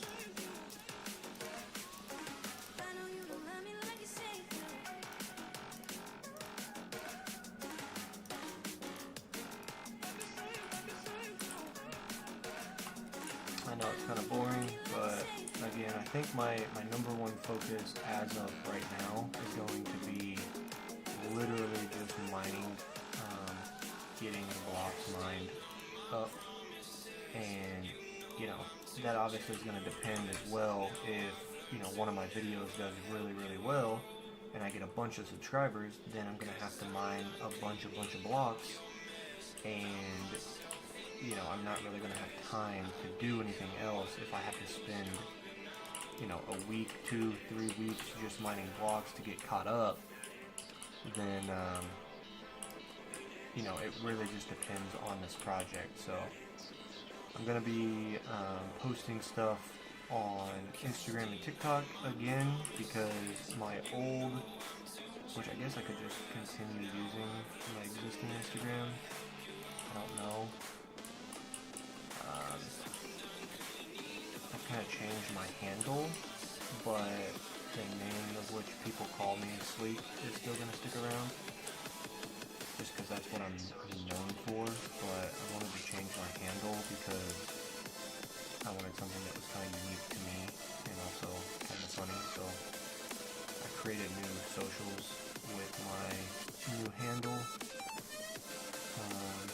But yeah, like the video I posted, I think it was on Monday or Tuesday, only got like 9 views. So I gotta start posting back on Instagram, TikTok, help funnel the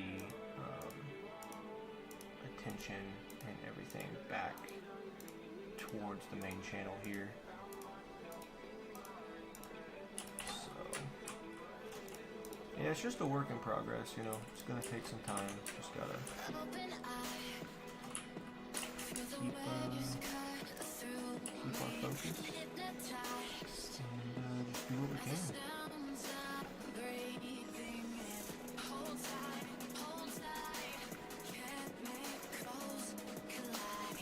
Autocorrect? Yeah, no worries. I figured so. In Hub, you don't have to be fancy or elaborate. Yeah, exactly. like I said, it just kind of depends on what your overall play style and what you have planned is. Like again, obviously, staying alive long enough is the plan, but I also am, like, my main goal right now for this world is the world record for blocks mined. So, you know, I could do a 10-hour stream, mine for 6 hours, and then come here for 4 hours and try to design it, you know, or put decorations or whatever during certain live streams, but that's not anything I'm really thinking about right now. I don't know what blocks I would use or anything of the sort, because I'm just, you know, first priority is mining it out, then I'm going to be moving to another area to keep mining, and then, you know, again, say I mine for 6 hours one stream, and then I come back to this area, I'm going to work on building a wither skeleton farm.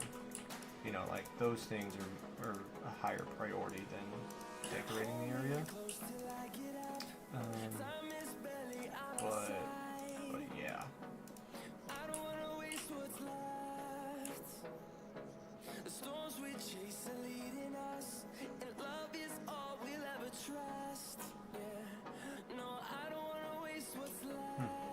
That's an interesting choice. You know, personally, I wouldn't have done that, but you do you, brother. You do you.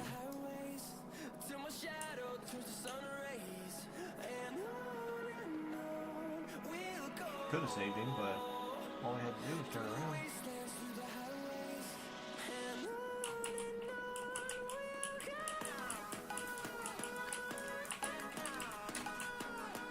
Oh well.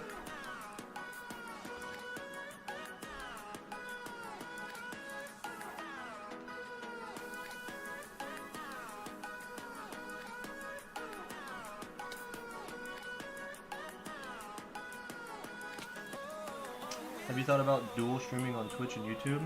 I have. The only problem is Streamlabs, which is what I use to stream. Streamlabs requires you to pay like $20 per month to access the, I can't remember what it's called. I think it's like Ultra or something, like Streamlabs Ultra. And it's like $20 a month to afford dual streaming to like multiple different platforms, and I can't afford or really like justify that expense right now, since I'm not making any money or anything. I'm not monetized. You know, nobody can buy a channel membership or anything like that, so it's just a little too expensive for me to do that out of pocket right now. Now, once I am able to hopefully get monetized on YouTube, or if people are able to, you know, buy channel memberships for like $5 a month or something, if I could get like 5 members a month, and I actually start really growing the channel, then I could just, you know, take the money from my channel memberships and reinvest it back into streaming, and then pay for that subscription, then that would be something I would do. It just, you know, everything costs money nowadays, and with how expensive the housing market and freaking groceries and everything are, it's just a little hard to be able to come up with that, especially when you're trying to save and everything, you know. I know some people get more traction doing that, and that's pricey. Yeah, exactly. Like, if it was like $5 a month, I would, you know, maybe do it out of pocket, but it's literally $20 a month. It's $19.99. And I'm pretty sure Streamlabs and OBS are like the same company. So if I went to normal OBS instead of Streamlabs OBS, I'm pretty sure it would still cost or be a lot, because it's basically the same company.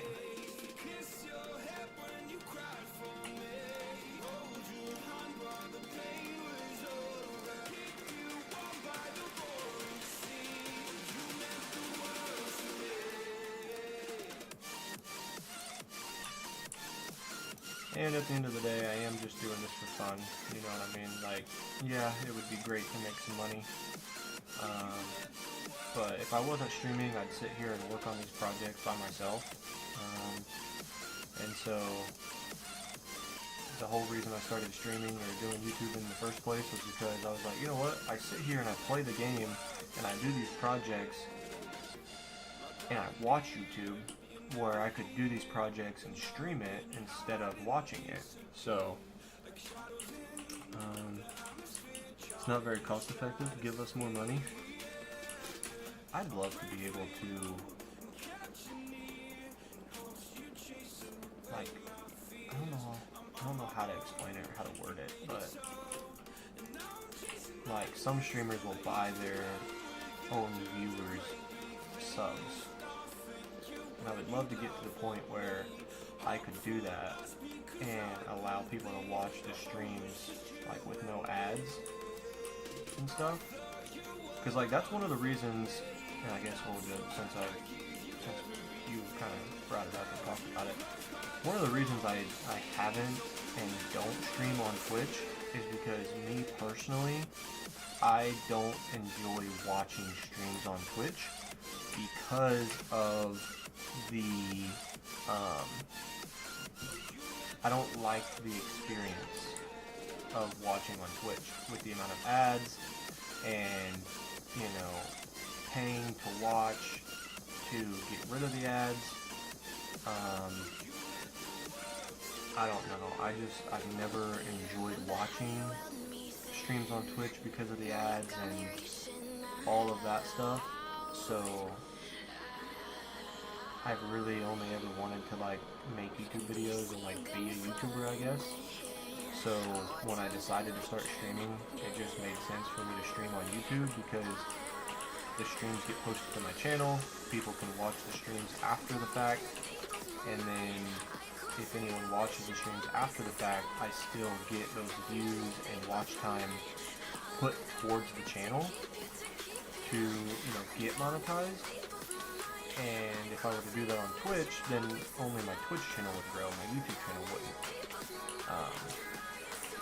And so it was just a combination of the two. I wanted to make YouTube videos. I didn't like watching other streams on Twitch, so when it came to me doing it, I was like, oh, I'll just do all my stuff on YouTube. So you definitely enjoy watching streams on YouTube more. Yeah, I do buy YouTube Premium because YouTube is literally the only thing I watch. And since I work for Amazon, I get Amazon Prime Video for free. But other than that, I don't pay for anything. I don't pay for Disney, I don't pay for Netflix, I don't pay for Paramount, I don't pay for any of those. So YouTube is literally the only thing I watch, and it's my only monthly expense. I guess I do pay for Apple TV, which is $10 a month, but yeah, so I guess it's YouTube Premium, Apple TV, and I get Amazon Prime for free because I work at Amazon. So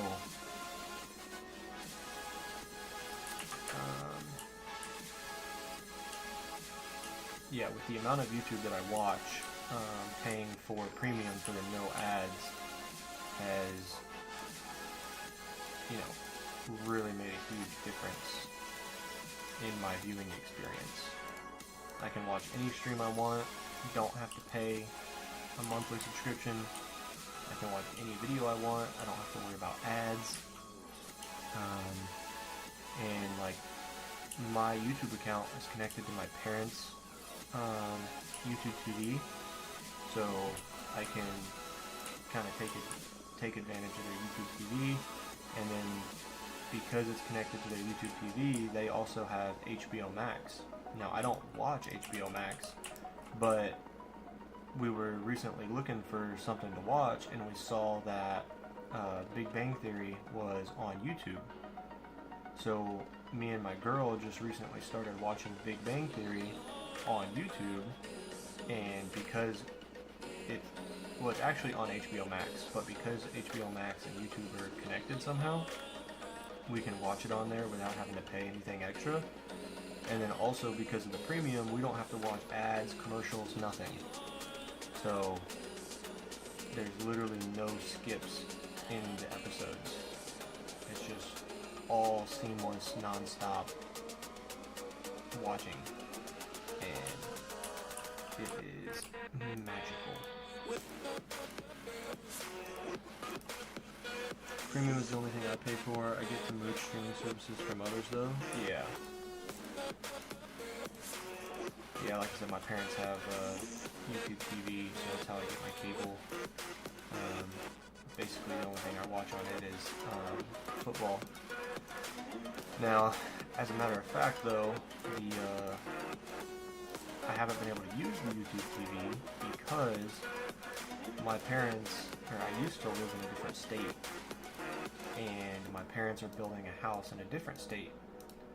So with them building a house, I was going to have to move out of their house anyway. So I ended up, my job at Amazon ended up having a transfer opportunity at a different location out of state. So I transferred my job out of state, got my own house because I was going to have to eventually anyway. And because I live in a different state, I am not able to use the YouTube TV right now because the home area is set to the other state. And I have to wait for them to move to the new house that's being built. And once they move, they will update their location on the YouTube TV. And then once they move and update their location, I'll be able to use it again. So it kind of sucks that I have to wait. But hopefully it won't be too long. Because if I had to buy my own, that's like another $70 or $80 a month that I'd be spending. And I don't want to do that. Because there's nothing that I really watch or want on YouTube TV, so it's not worth it for me.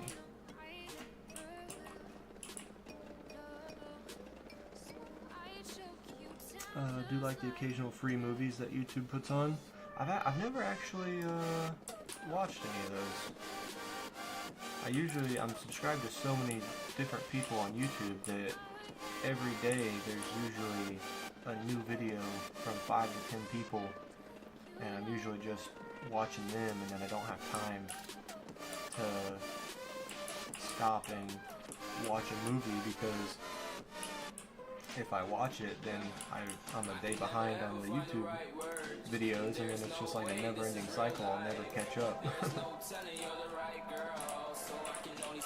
Personal problem, right?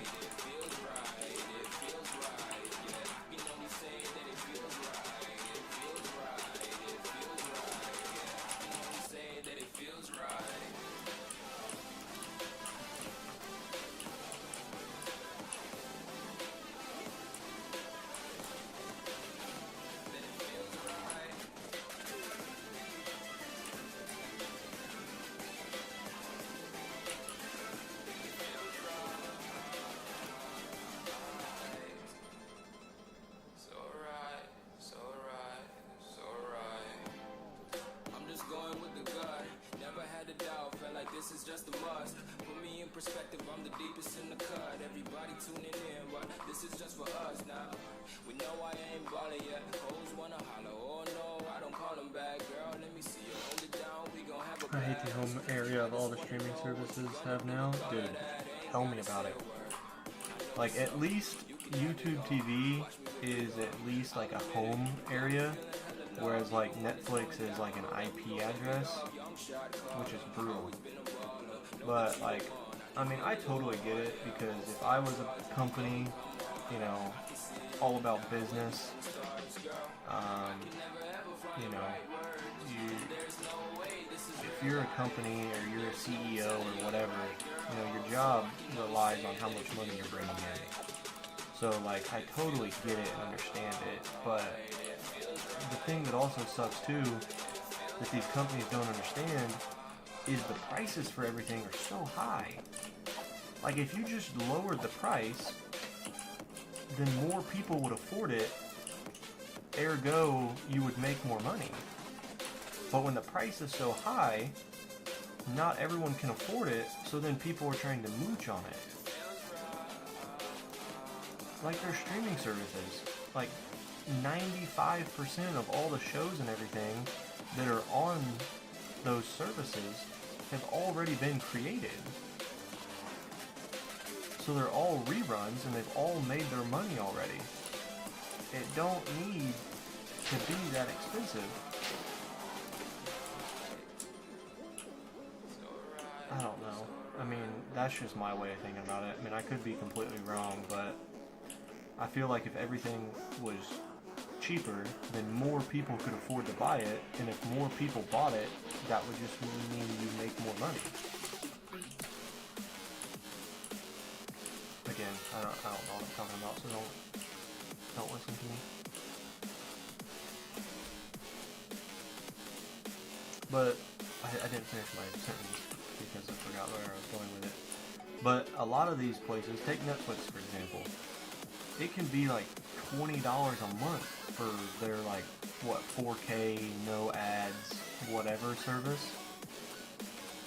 Okay, almost all of your shows have already been released before. So those aren't costing you any more money just to have them on your service. Like, you don't need to make more and more money from old shows. Like, yes, I know you have like Netflix originals, but again, if you lowered the cost to like $5.99 a month, you would double or triple your audience, and you would be making the same as if it was $20 a month.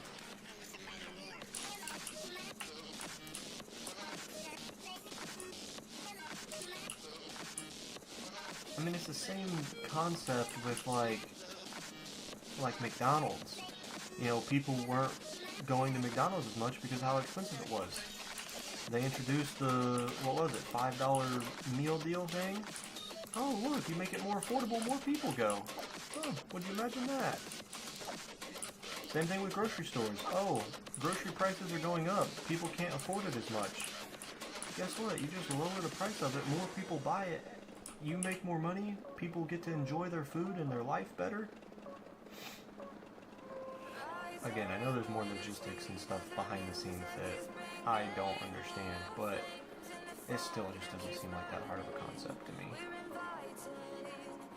Just all about the stupid profit margins. We're gonna make as much money as we can.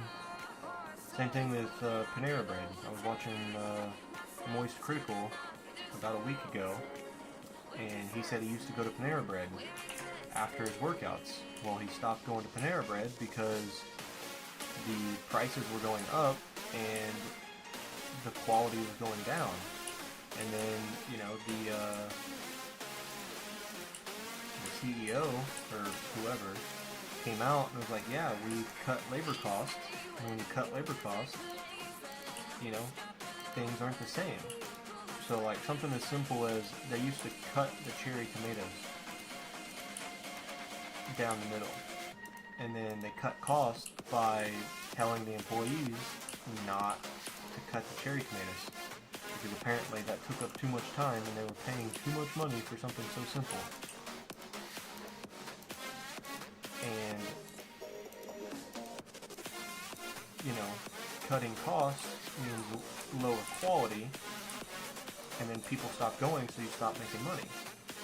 Whereas if you just keep everything about the customers and giving the customer the best experience possible, they'll come back. You think $5.99 a month would be worth it for Netflix? Yeah, exactly. I think the prices for Disney are up to $30 a month, and you can't watch TV if you're outside the home area. At least with Max and Disney, you can use your phone. Yeah, like, again, I think the whole $15, $20 a month, like, it's just too much. And again, you're paying that for 95% of old shows that have already been released. Those shows have already been on TV before streaming services. Okay, so best example I can give is Big Bang Theory. Okay? Because I'm watching it right now. Big Bang Theory was on TV 10, 15 years ago before these streaming services. So Big Bang Theory already made its money from commercials. It already made its money from the sponsorships and all of that stuff. Same thing with take Harry Potter for example. Harry Potter's 20 years old. Harry Potter has made its money from being in theaters numerous times. It's made its money from being on TV and getting, you know, the commercial money.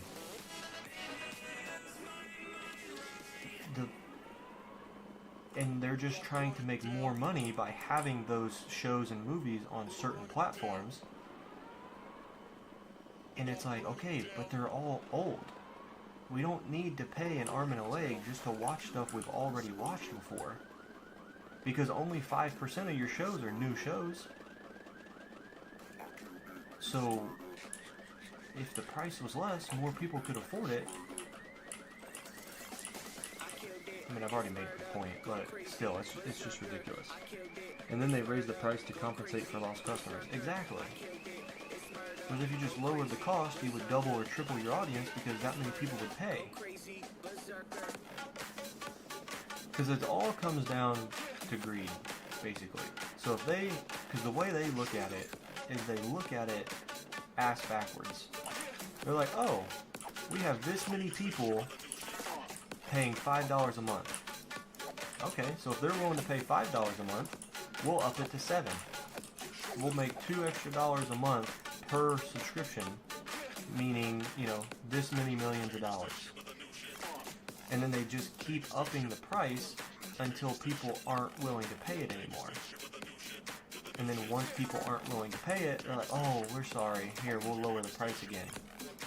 Well, then you've already ruined your customer experience with those people who were customers that aren't anymore because they got mad that the price increased. And if they got mad at you, then the likelihood of them returning is a lot less than the first time.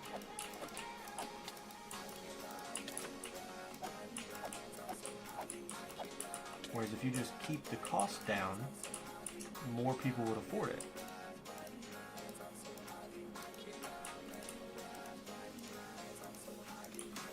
It's like, obviously Disney is not $10 a month, but if Disney was $10 a month, then okay,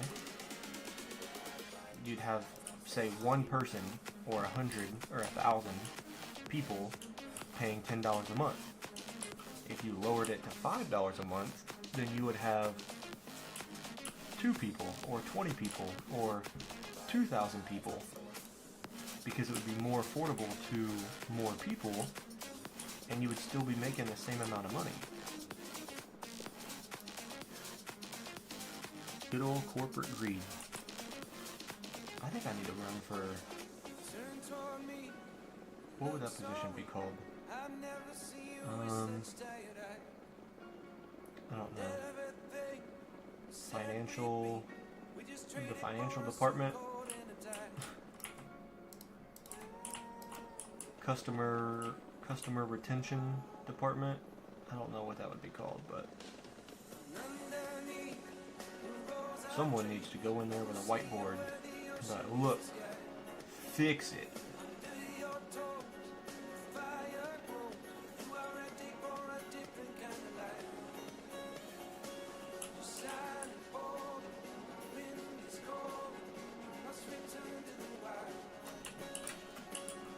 Even if they did something like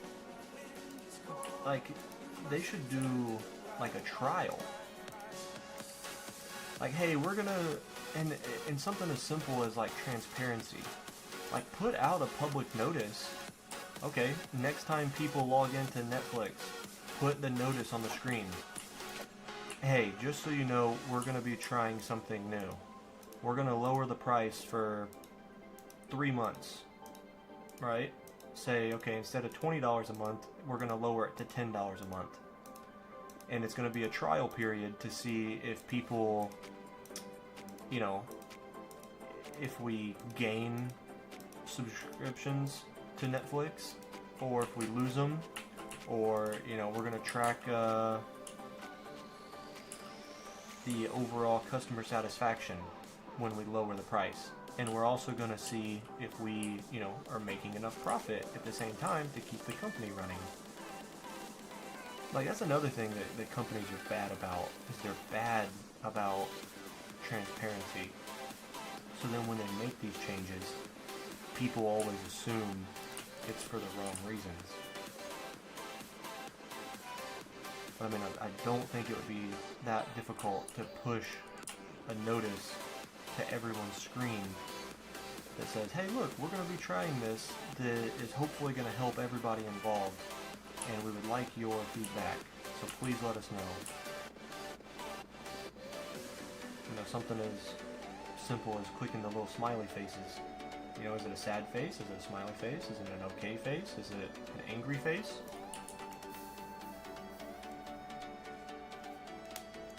Like, I just, it's not hard.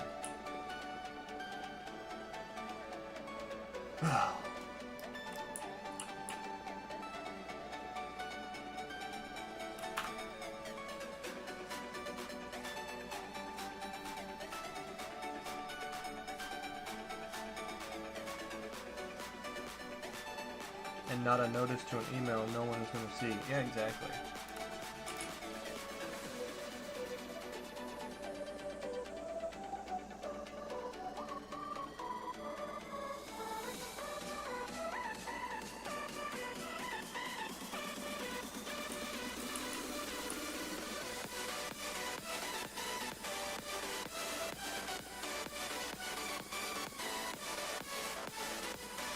It's just amazing how overlooked that type of stuff is.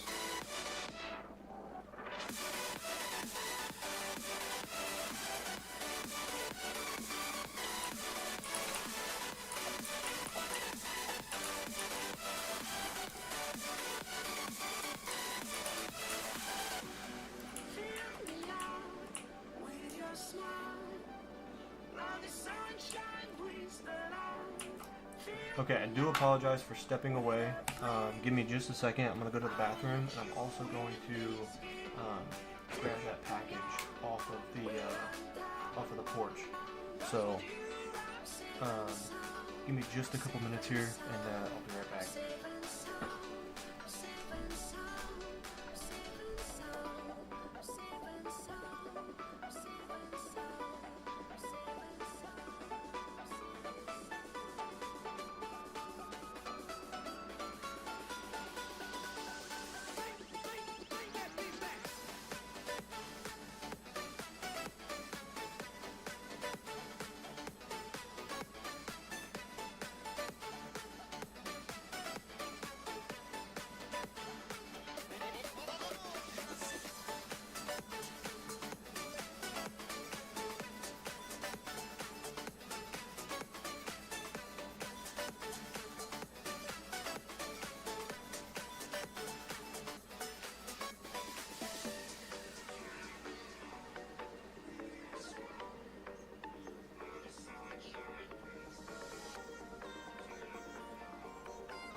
Hello to the other person hopping in.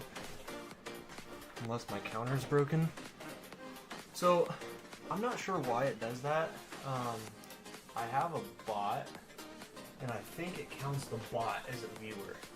So, like, if you type exclamation point top or exclamation point points, there's a point system for people who join the stream, and the bot keeps track of it.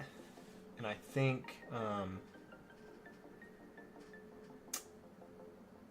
that's part of what the view is, but I genuinely am not too sure. Also, I did go and I made a couple eggs for lunch.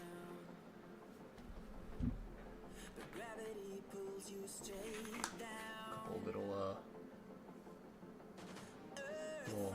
4 eggs, 2 string cheese, and a baby bell.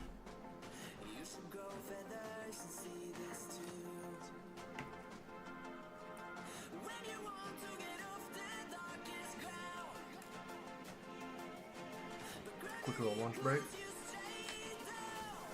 I was starting to get a headache sitting here a little bit. And I realized all I've had is coffee and a little bit of water.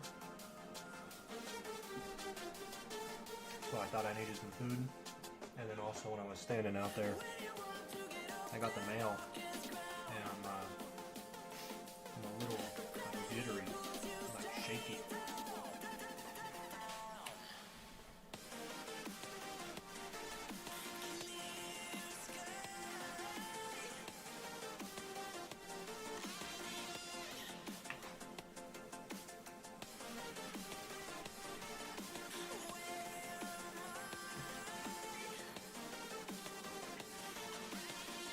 The viewer counters are notoriously glitchy. Also nice eggs. Thanks. It's actually taken me, I'm a little ashamed to admit how long it's taken me to get my eggs like this. But, yeah. Now that I finally can get my eggs like this, they're amazing.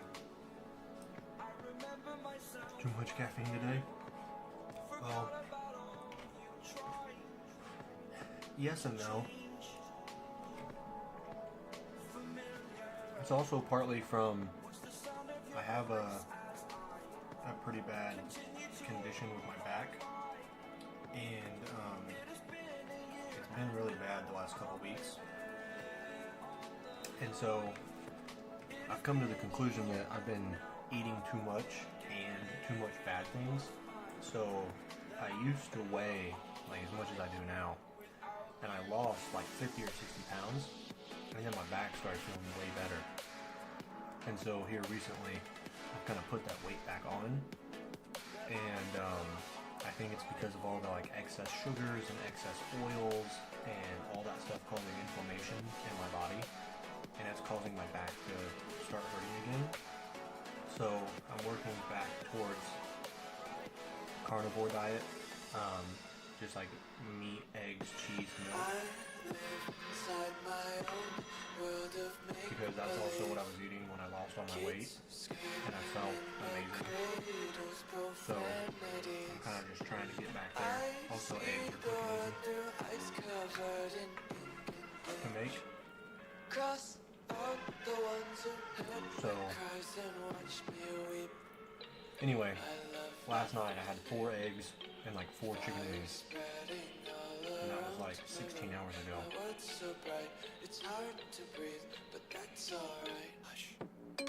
So part of my headache and I think my jitteriness is I haven't really eaten recently.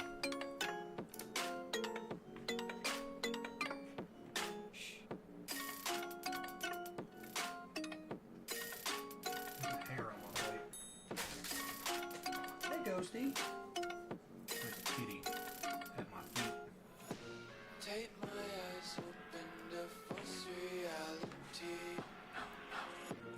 Why can't you just let me eat my weight in glee? I live inside my own world. Amazing what a good diet can do. It's true, man. Kids screaming in their cradles, profanities. I've been, so I technically need back surgery to like fix the issue that's going on, but if I can lose this weight again and like feel good, like my back not hurt, these last 2 weeks have been miserable. Like I can't hardly put my shoes on, I can't hardly stand up out of this chair to go to the bathroom or just stand up in general. So I'm making a very conscious effort these next couple weeks. This is the first time I've lived on my own, well, with my girl, but like not with my parents. So when I get home from work, I've been enjoying like an alcoholic drink. Sometimes 2 or 3, which obviously hasn't helped my weight and obviously won't help my back in any way. So I'm not going to drink any of that, and I'm going to eat good, lose weight. Anyway, all these things hopefully make my back feel better, and if they do, then I'm going to have to stick to it. The last couple times, I've made the excuse for myself, like, oh,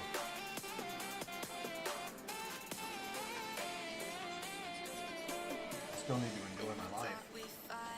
Like, go to a birthday party, you know, I still want to be able to enjoy food, or go to Thanksgiving or Christmas. I still want to enjoy those meals, but if I get to the point where it's hurting my back like this, it's not worth it.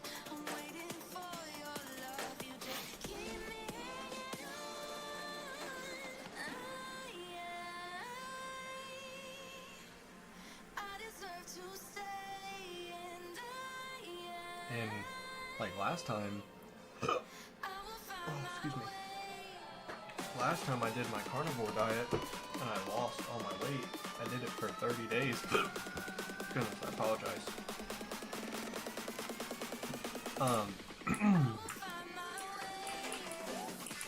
I would eat like, you know, a good piece of steak or like steak and eggs or, you know, whatever, I can't remember.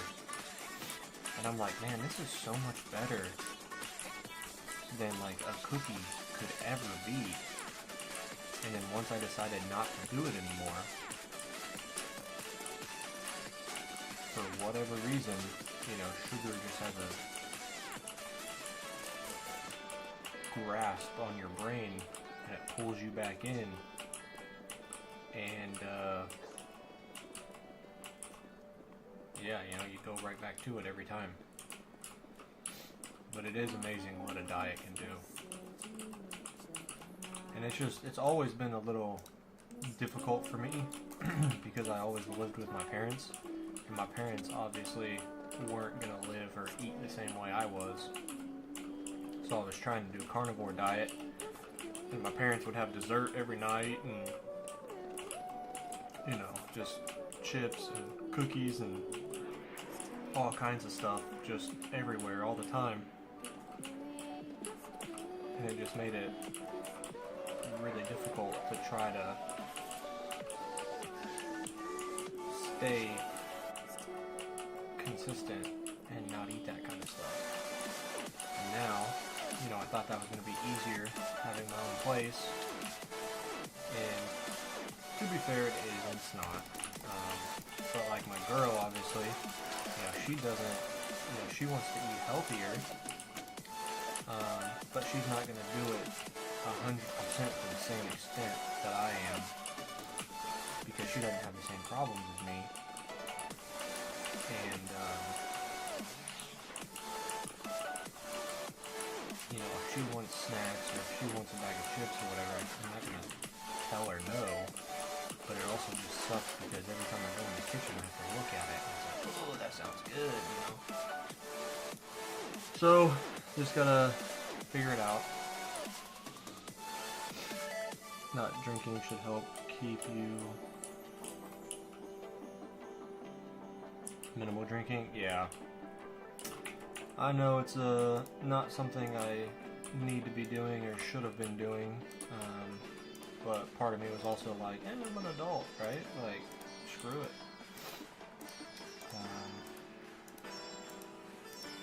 But yeah, you've hurt your back a couple of times. I can't imagine that all the time. You gotta stay strong. Yeah, for sure. So just a quick rundown without getting too deep into it. I used to be really short and skinny, and then when I was going into my freshman year, the summer before my freshman year, I basically hit my growth spurt in like 2 to 3 months, and I grew a literal foot, if not more, and put on like 100 pounds in like 2 to 3 months.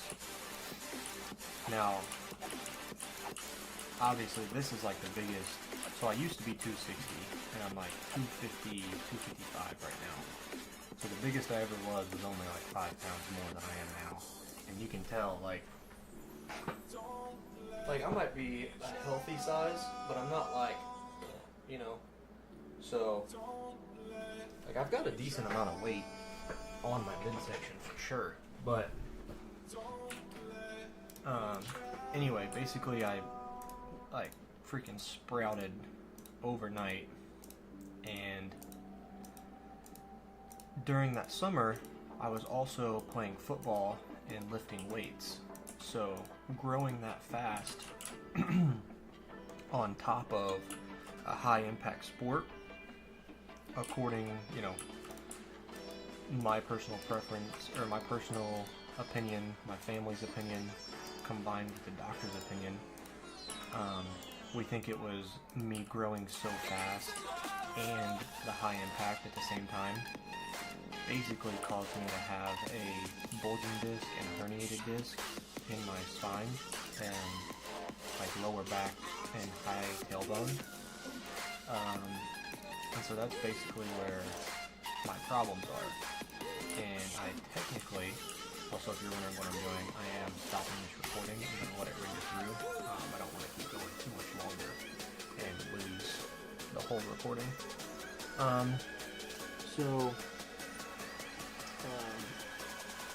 Yeah, that's kind of what happened.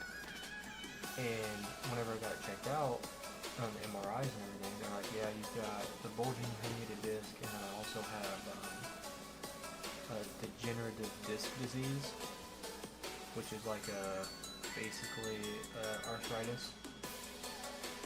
And basically like my spine is deteriorating faster than normal. So I have that on top of osteoarthritis on my spine. And so when you have a bulging and herniated disc, it causes a lot of, you know, there's a ligament. If this is your spine, there's a ligament inside. And there's nerves on the outside. So like, imagine this is a disc. If it's bulging or herniated, the ligament inside is coming out and pressing on the nerve that's on the outside. So it's like a constant 24/7 thing. And basically, the best thing to do is like reduce inflammation. Because if everything's inflamed, the nerve, the ligament, everything's bigger. If I can reduce the inflammation and make it all smaller, then it's not going to press as hard and cause as much pain. And a carnivore diet is basically a zero inflammation diet because you don't have carbs or sugar. Come here, Ghosty.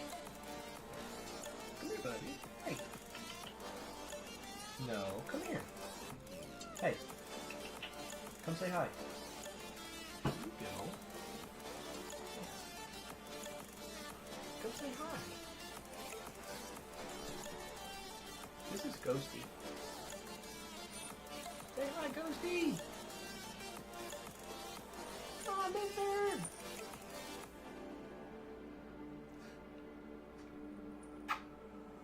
He's a good kitty. Damn, so good kitty. Belly rubs. Belly rubs.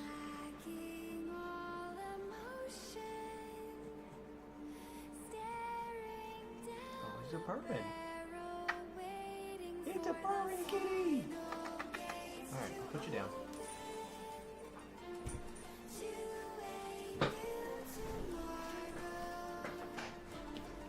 He won't ever, like, come to you to be held or, like, get scratches, but once, like, if you, like, force him and, like, pick him up, like, against his will, basically, then, like, he starts purring and he likes it.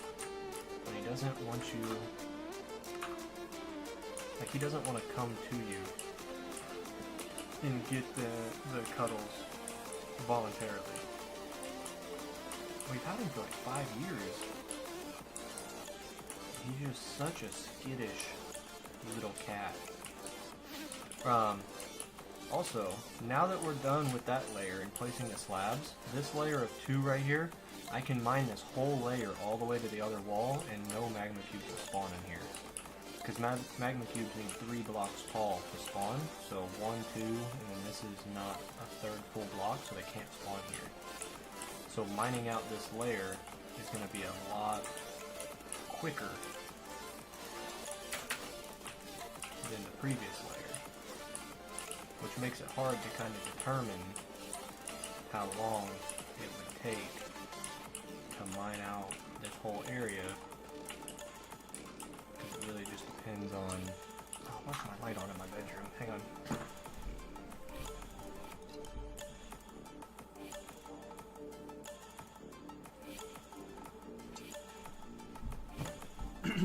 It just makes it hard to determine how long, you know?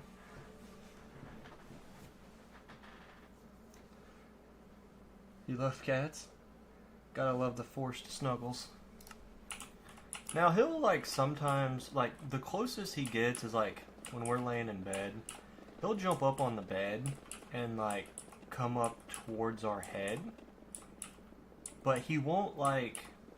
He doesn't try to force himself under the blankets, but my fiance, she'll grab him and like pick up the blankets, pick up the cat, and put him in the blankets, and then he'll turn around and put his head up on you, and he loves that. But he doesn't like force his nose under the blankets to get himself in that position. Which is something that's always confused me because he likes it. He knows we'll let him, but he doesn't ever like go for it on his own. I don't know. Cats are strange.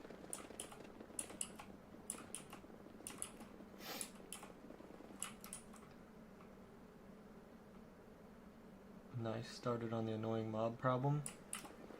Yeah, the freaking magma cubes are awful. On this project, but it just so happens to be right next to my original portals.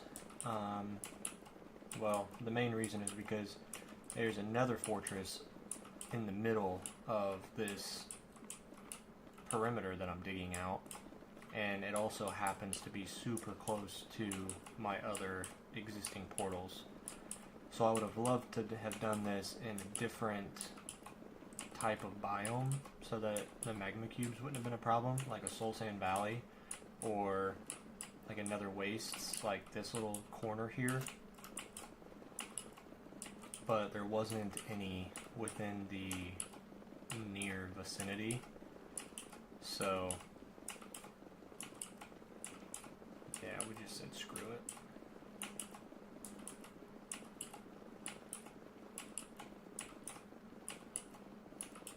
And also the way that I removed all the bedrock, I was locked into a certain version of the game, or actually a snapshot version of the game, and I couldn't update my game for the longest time. So like the longer I waited, the the longer I waited trying to find a spot, the longer it was going to take me to get it all cleared out anyway, so I just said screw it and just kind of went for it. Always had to offer the Soul Sand Valley also has a cool blue sky. Oh, does it really? I never noticed it would be any different. I'm getting a phone call. Give me 1 second here. I'm going to keep mining, but I'm going to mute myself.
Alrighty, sorry about that.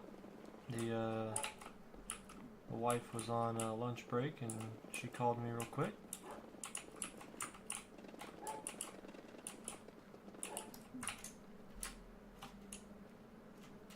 Oh wow, this is basically all one layer right here, so I could get rid of a lot of that layer there too, which I'll probably end up going ahead and doing so I can not have to worry about slabbing. Well, again, I guess if there's no layers under it, I don't have to.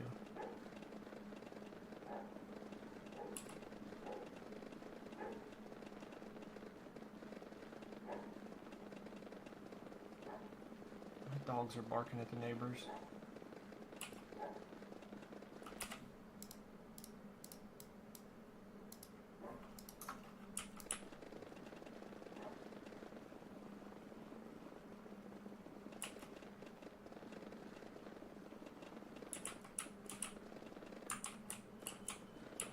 All good. Well, thank you. I hope you're enjoying the stream. Having some good chats here. Always makes it better for myself when I got people, or at least someone in the chat able to talk to. So again, just thank you very much. I do appreciate the support. You're helping me out more than you know. So I think my goal is going to be to mine out this entire layer all the way across to the other wall. Because if I'm not mistaken, I can get this done in about 2 hours. And then I'll probably work on clearing out like this. No. At least where it's one layer, I'll mine out the one layer gap area, but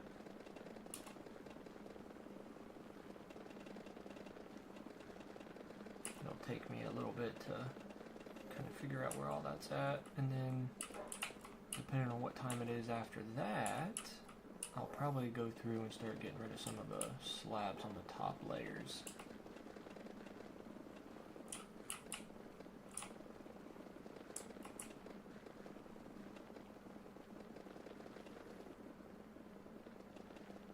Mojang really outdid themselves with the Nether update. Which Nether update? I really do like that the Nether is more than what it used to be. So, more biomes, more blocks, the Bastion, ancient debris for Netherite. I do think that it's all really good features.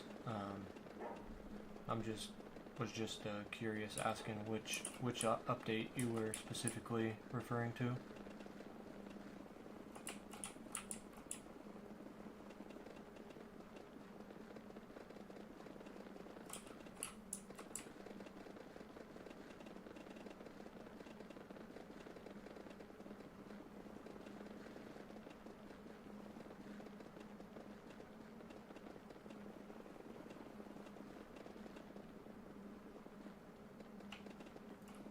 The one that added all the biomes really added to the atmosphere? Yeah, I agree.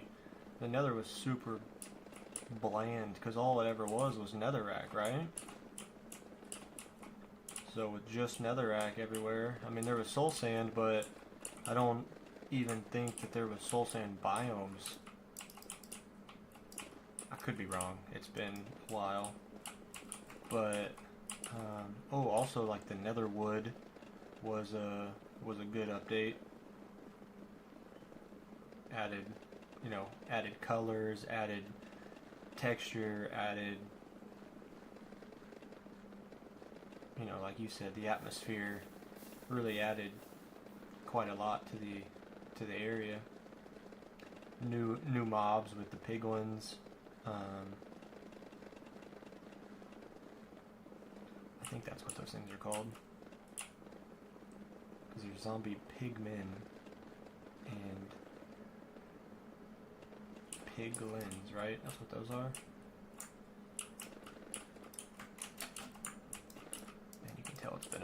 I've really paid attention.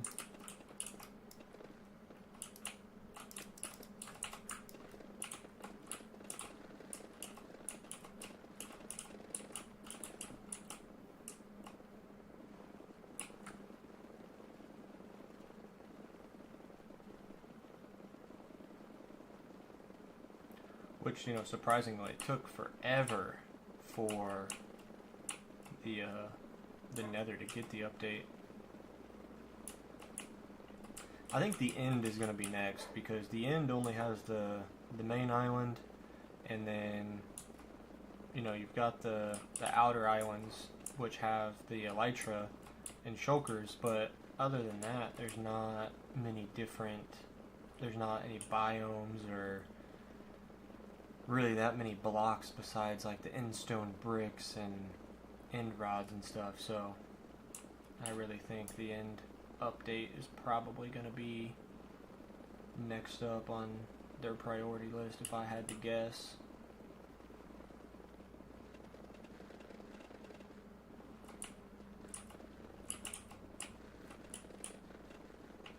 You know, they're obviously working on it now, I would assume.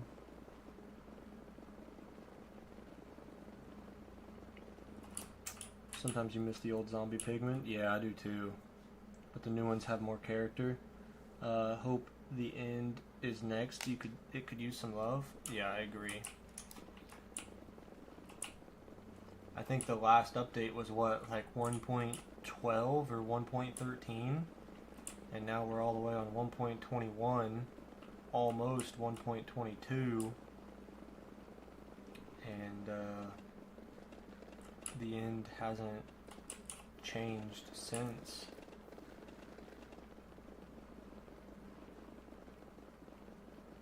I do really like the what they've done with the elytra though, because it's just added such an extra dynamic, much needed way to travel faster. Because I remember when it first came out, it used to only be you'd have to like jump off a mountain or something, or you'd have to, you know, you'd have to use a punch 2 bow and like hit yourself with the arrow to keep you flying. And the way they've done it now, where you're able to just use a rocket, has increased the uses of, you know, gunpowder and paper, and you know, it's given those things an extra use in the game that previously didn't exist, which is, you know, always good when parts of the game have multiple uses besides just one single thing. Like paper could only make books, or like book and quill, you know. So the fact now that it can be used for one of the best modes of transport in the game. But I also think it's really good too that there's other faster ways. That way the elytra isn't just completely OP. You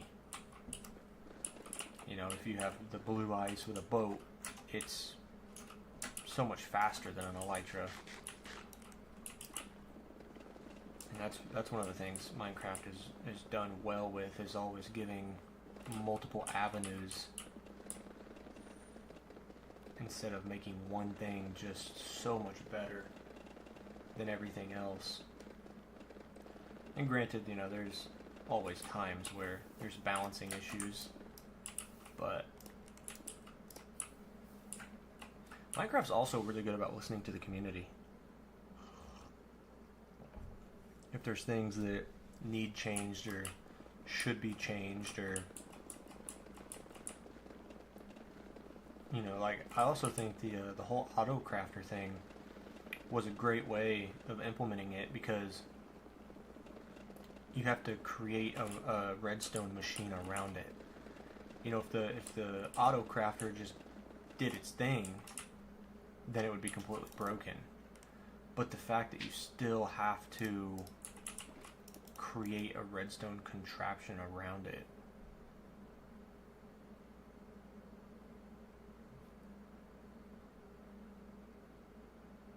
I was about to say, I'm missing a,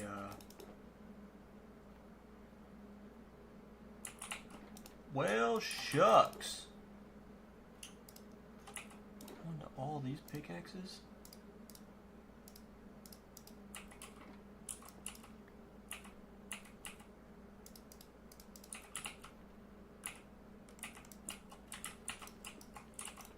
Didn't want to be onto those already, but I guess I know what I'm doing. I'm gonna have to repair some pickaxes here pretty soon. I don't think I finished my own sentence.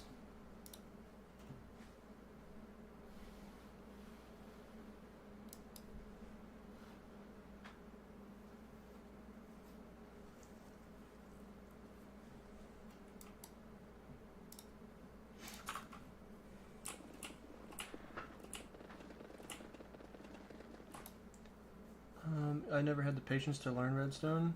Probably why Minecraft has stayed relevant. True. Again, I don't know if you were in here earlier, but I think Minecraft has done its best appealing to a wide range of audience members, from a young age to like older people.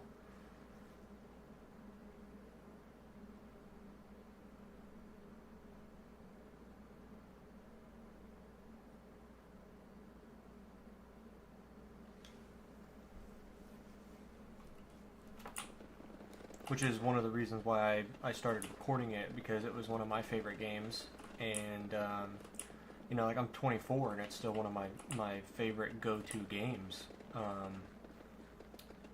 And like I was mentioning earlier, like, you know, there's kids in elementary school who play the game. I have an 8-year-old cousin who really enjoys the game. And, so from 8 years old to me, 24, and then I use the example of the Syndicate project. You know, he's 30 or 31, and you know he was posting a Minecraft series on his channel just 6 months ago. So it's just one of those games. And also for me, I don't really have friends who play games. I can't always afford the new games that come out, so Minecraft is one of those games that's just always there. That incremental game. I don't think this is going to work, but yeah. Anyway, I play an idle game on my computer, and it's an incremental game, so it's something that I like, and Minecraft is an active incremental game. So the one I play is an idle game. You just pull it up and let it do its thing.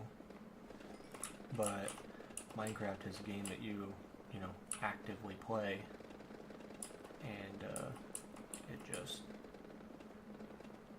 every time you log in, incrementally gets better.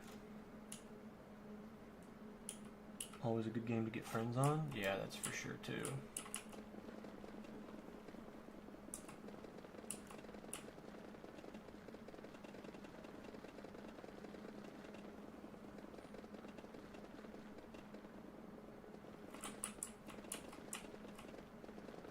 Yeah, I think like some of the people I've kind of become like best friends with, I guess you could say, are people that I've met entirely online through Minecraft, and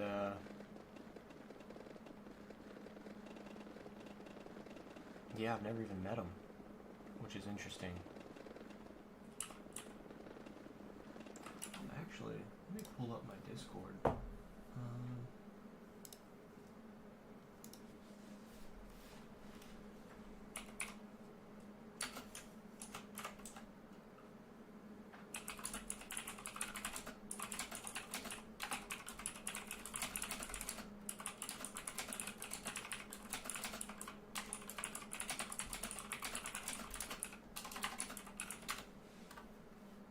actually messaging a friend I haven't talked to in about 3 months. Just sent him a message and asked him if he had any time soon that he wanted to talk.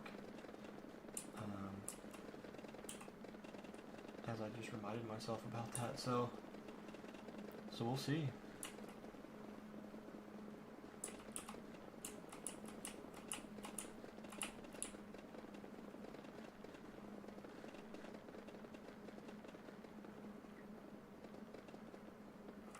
Last time you played, you were digging a hole to build a library? I bet your hole wasn't as big as this hole I'm digging, huh?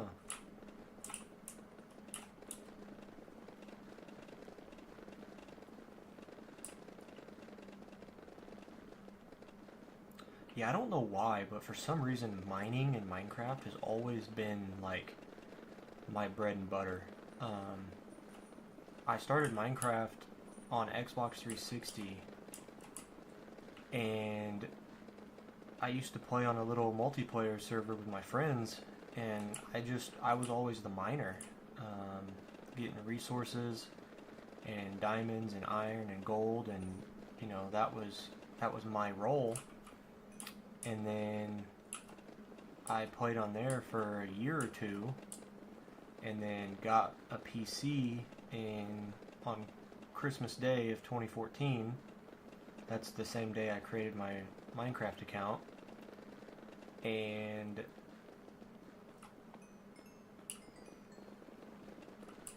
that's when I started playing Factions. Because I used to watch Preston and Woofles on Cosmic, and that's where I started, and that's what really got me wanting a PC, is because I wanted to play on their server.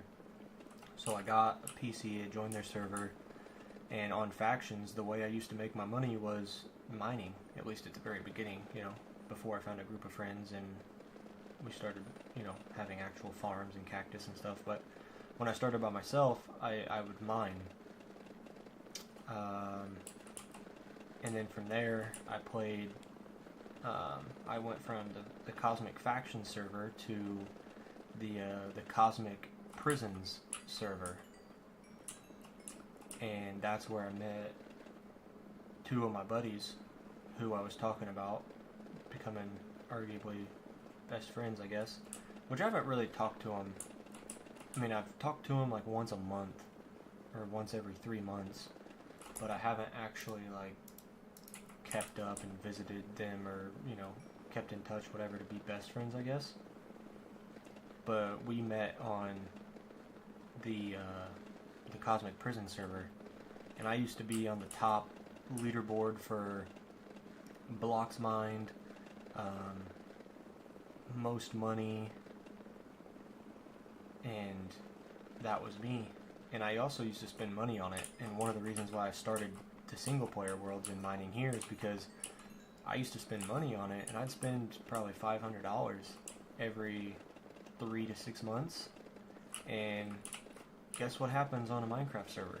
It resets, and then you just gotta spend that same money over again to get similar stuff. And I was like, okay, why am I spending money on something that just resets, and I don't, like, I'm literally just wasting money. Like, it makes no sense. And so eventually, you know, I kind of just quit for a couple seasons and then came back, and I ended up coming back the final season. The whole server was up and nobody knew it. So, yeah, anyway, I just started playing prisons, and, you know, I like to mine on prisons. I like to make money. And then I was like, oh, I guess I'll just do that on single player world. And so that's where I started mining all this stuff.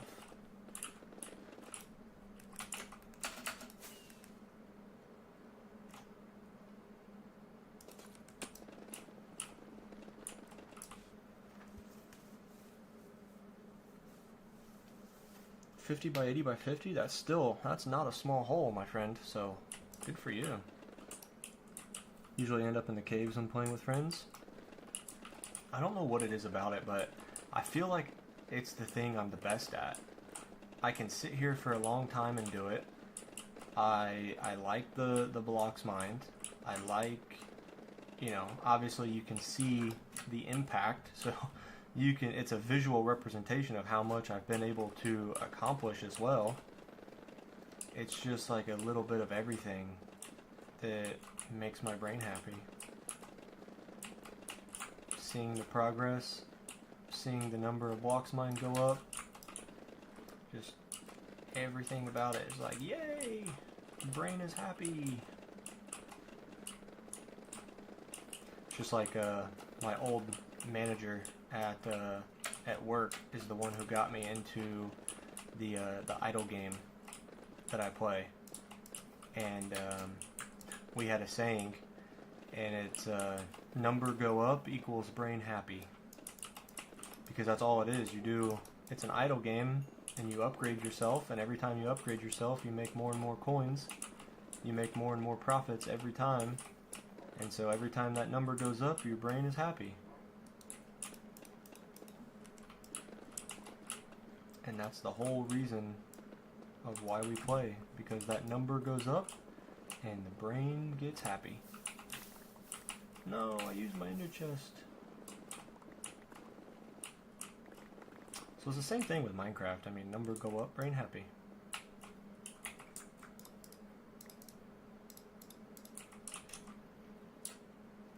Silly concept, I know. But boys will be boys. I was about to say, son of a gun, another one?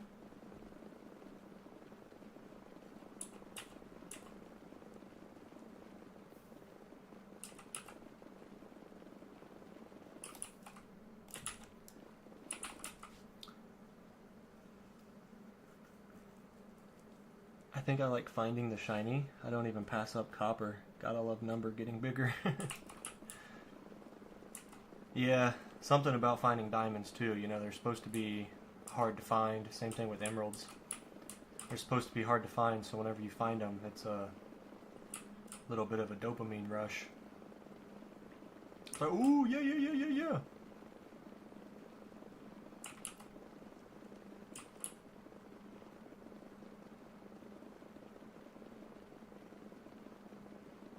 I wonder... Hang on a second. What happens if I do this?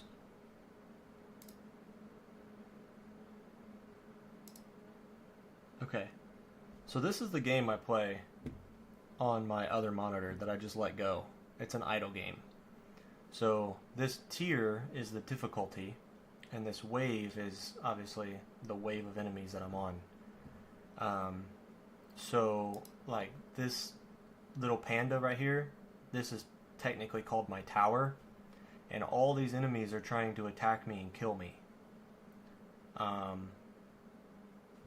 And basically you just keep upgrading yourself to defend yourself, and then this right here is your coins. Your coins are used to permanently upgrade yourself, like once the end runs. Once the run ends, goodness. And then the cash right here is used to like upgrade these inside the run, but as you can see, everything's maxed out, so now I don't have any use for cash anymore. And so I'm farming these coins, and you can see I'm getting like 9 trillion an hour, and I've gotten 80 trillion this run so far. And then this is my lab, and so you upgrade and research stuff to permanently increase yourself. So like coins per kill. This is upgrading right now, so every time I get a kill, I'm getting more coins per kill. So I get more overall coins. Lab speed. This, every time this level finishes, like this 10 days would go down a little bit. Shatter shards is a module related thing, be hard to explain right now. Health regen, every time this finishes, I get, my health regenerates a little bit more. So just stuff like that. So like right now my health regen is at 31.7 trillion. So the enemies are only doing 44 trillion damage, but I negate 98% of that. So they're technically only doing like what, 42 trillion or something? or they're only doing 2 trillion, and I'm regenerating this much trillion per second, so they're obviously like not doing anything to me.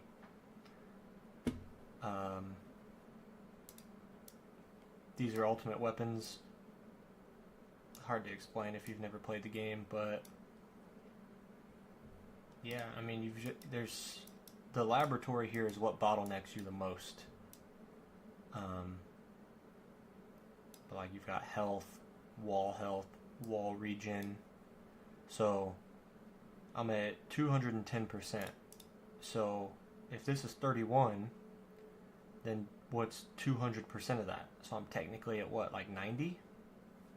And then if you go here, this thing increases the wall's health and regen by 2.5. So if I'm getting 90 trillion, then multiply that by 2. I'm getting 180 trillion per second.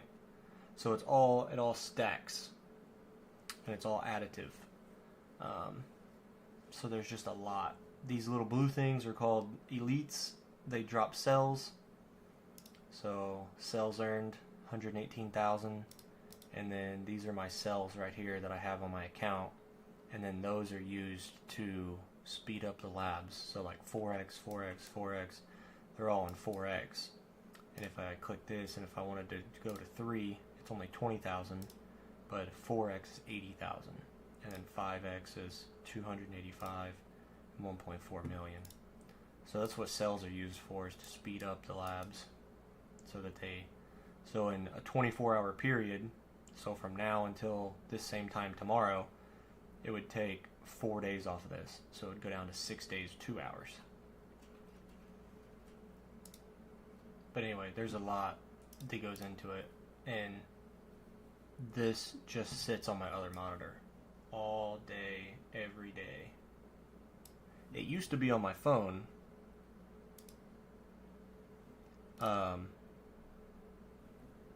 but I used to run my phone 24/7, and my phone would die a lot. I'd have to have it plugged in 24/7. It would run while I sleep, but now I just let my PC take care of it.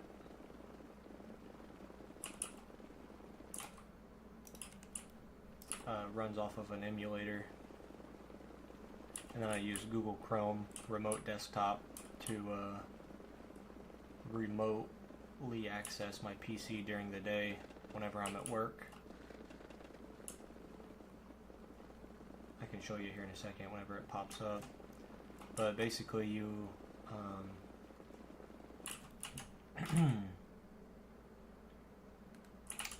there's a way that you can collect gems, and you can collect 5 gems every 10 minutes, and so I have to remote access my PC to be able to claim my gems during the day whenever I'm at work.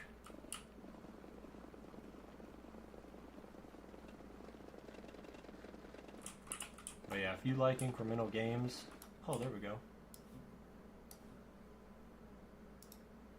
See that little 5 claim? Once I click that, bang, go straight to my total up there. And there's also another one that goes around the tower, and you get one of those every 500 waves, but it only gives you 2 gems. But yeah, you have to remotely access the PC in order to claim those.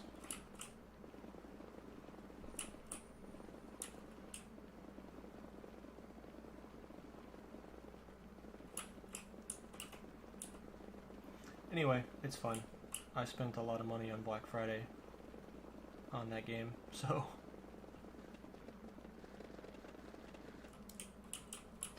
sounds like a huge battery drain. I mean, yeah, pretty much, but it's just one of those things, you know.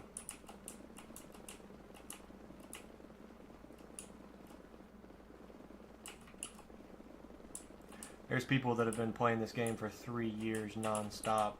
I actually have a series on my channel with a gentleman by the name of Crowbar Zero. He's been playing the game for over 3 years, and he's basically never stopped. he didn't instantly play 24/7. It took him about 3 to 6 months to play 24/7. And he still hasn't beaten the final levels of the game. So, yeah.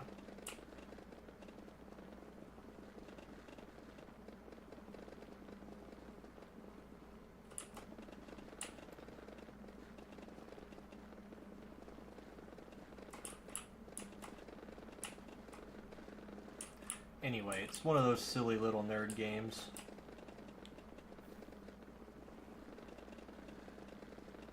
It's got a lot of statistics and stuff that you can track and improve. And one of the things that's interesting about it, though, is the laboratory is what really makes or breaks your account, in the sense of, like, what you decide to prioritize is going to determine the speed in which you progress. And so, with there being so many different things to research and so many different things in general,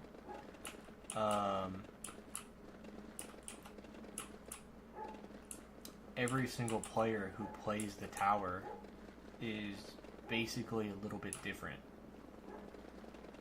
because it would be like next to impossible for everyone to have upgraded.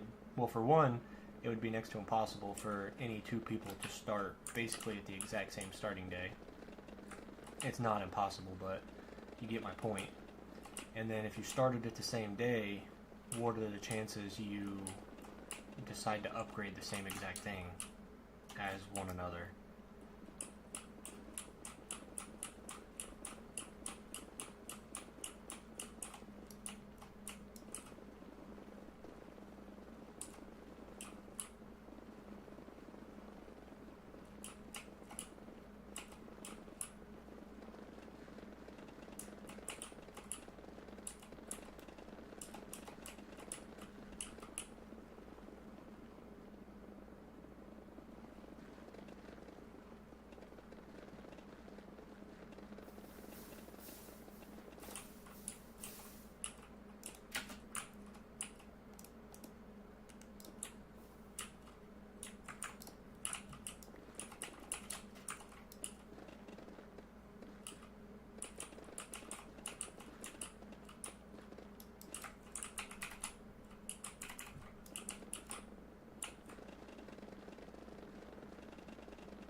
Odds are low? Yeah, for sure.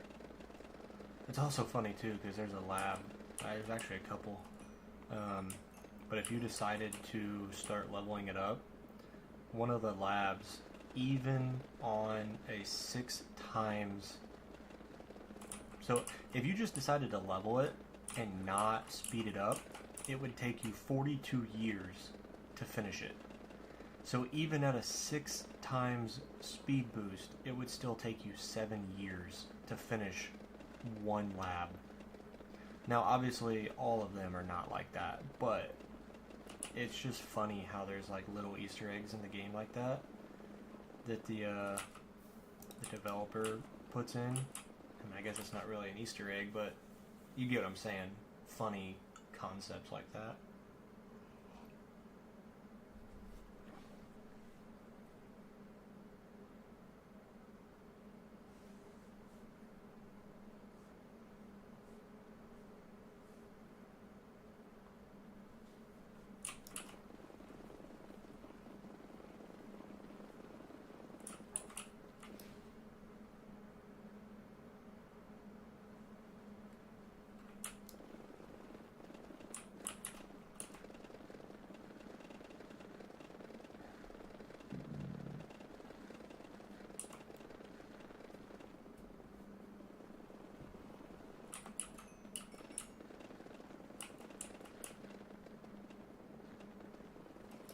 Gotta go make some phone calls. I may hop back on later if you're still alive. Alright, man. Well, I appreciate you being here for as long as you have. It really does mean a lot to me, and thanks for showing support. Like I said, I should be live for a few more hours today, so definitely hope to have you back in the stream a little bit later. It's been a pleasure being able to talk to you.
Yo, what up, dude? Welcome back.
What mod is the statistics?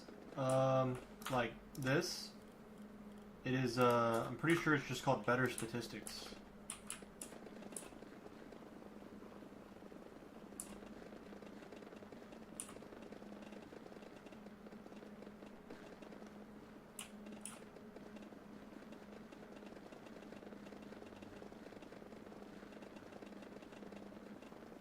I'm pretty sure that's all it is. I can't remember for sure, but I'm pretty sure it's just called Better Statistics. Actually,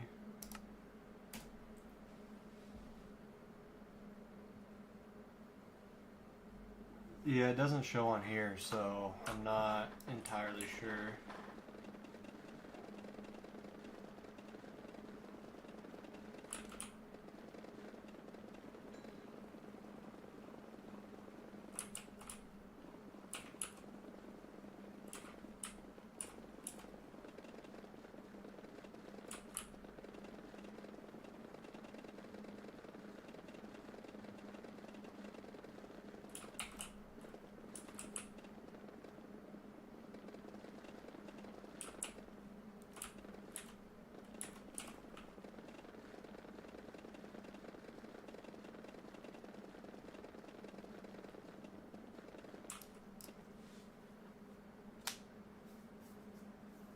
It was the second? Did I miss it?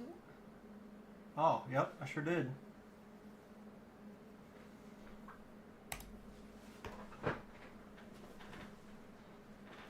Good catch there. Oh, good eye.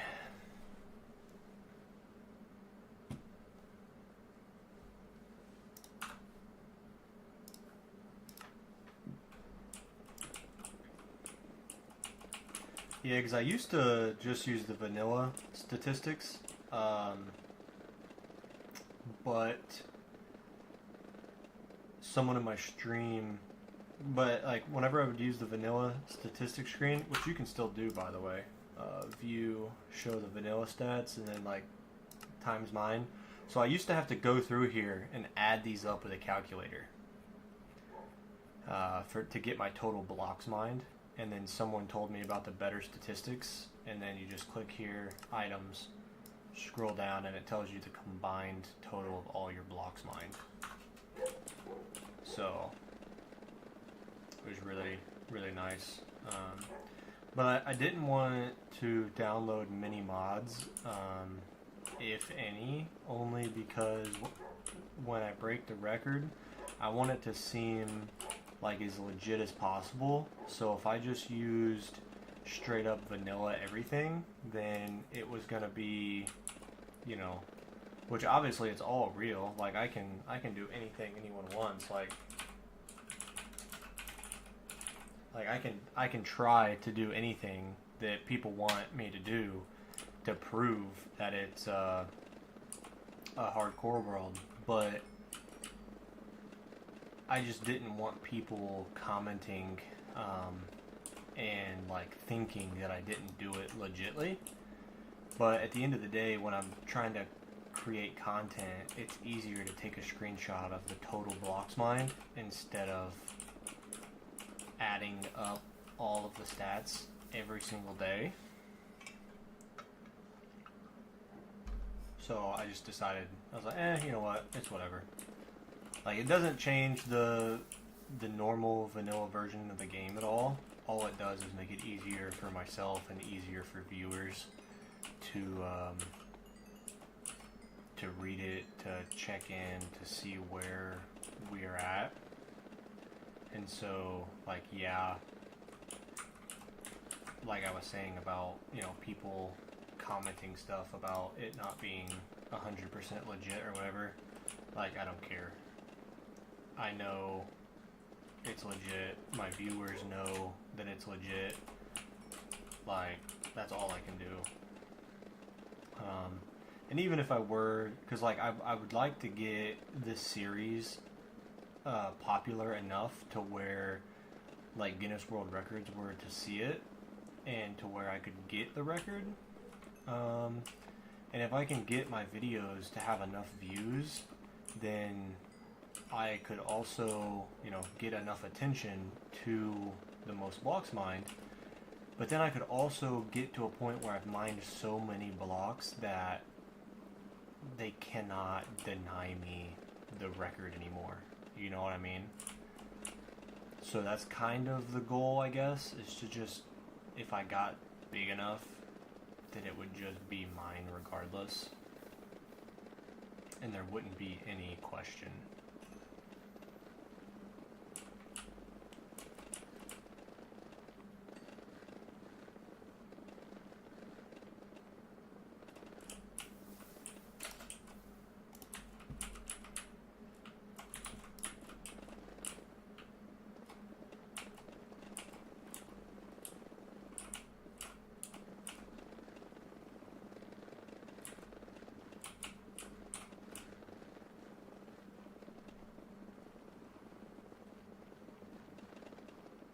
Which obviously, you know, the more subscribers I get, the more people watching, the more motivated I'll be to continue going.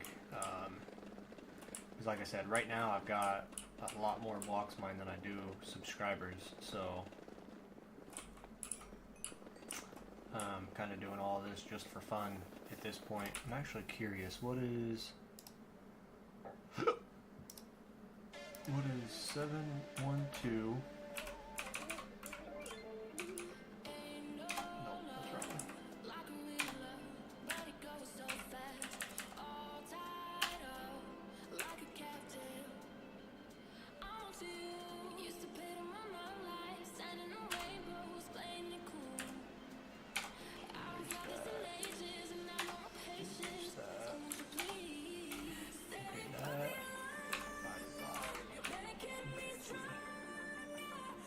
So 7 million, let's see, items times mined. I'm at 7,130,000 blocks mined, right? And if I divide that by 150 blocks per subscriber, that puts me at 47,500 subscribers. So I'm obviously not at 47,500 subscribers. So I've technically mined like 15, 30, 45. I've technically mined like 3 times the amount of blocks that I need for my overall subscriber count, according to my own like plans and what I was going to do.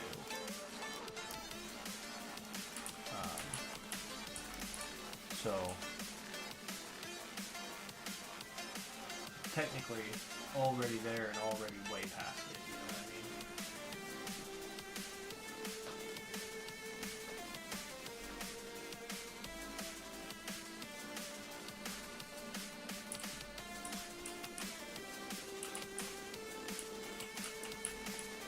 I actually didn't realize I was that far.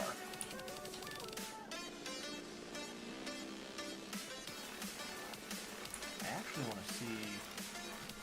Okay, so if I do, let's say I got to 100 million.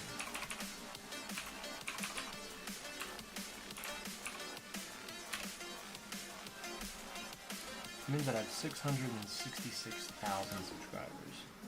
So what about 150? Okay, so I need 150 million blocks for 1 million subscribers. If the project blew up big enough to get that far.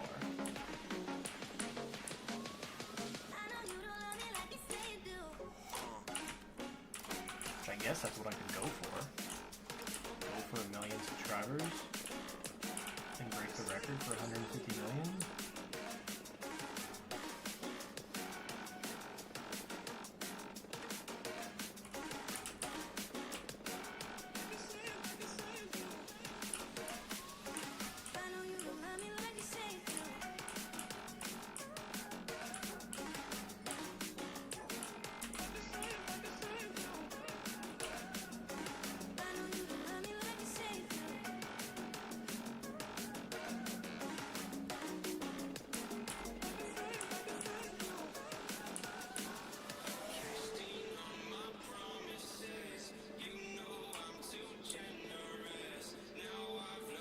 It's kind of crazy to think that like I'm already at 7 million just like doing this kind of on accident for fun.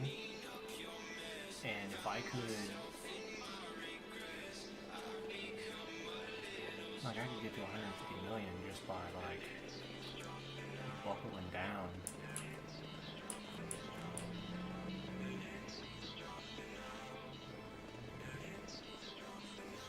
Just takes a couple good YouTube videos to pop off. You know what I mean?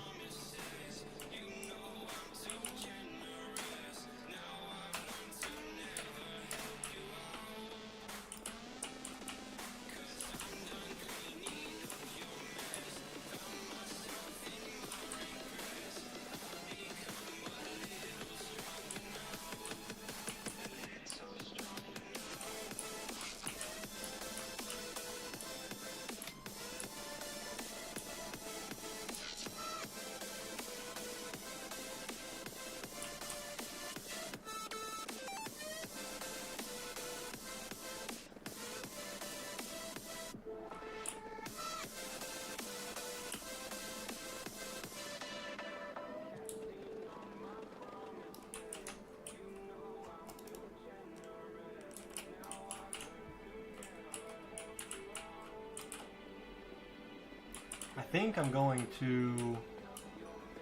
See, it's already been over an hour. Yeah, it's been like an hour and 15 minutes we've been working on this layer here.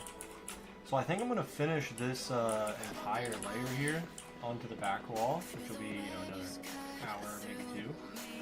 And I think what I'm going to do is I'm going to make a YouTube short, or like an Instagram reel, a TikTok, and a YouTube short, an Instagram reel, and a TikTok. And I'm actually going to make it, hopefully,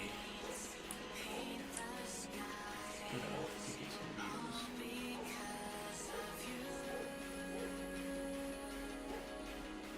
Let's going to start off by like, I need your help. And then I'll do a cut and be like, I'm trying to mine the most blocks in a hardcore Minecraft world. No. I'm trying to break the record for the most blocks mined in a hardcore Minecraft world. I'm gonna mine 150 blocks per subscriber.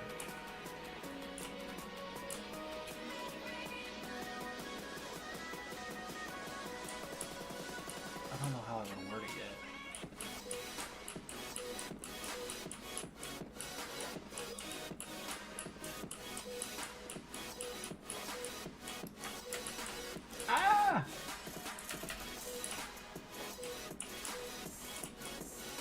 I want to be like, I need your help.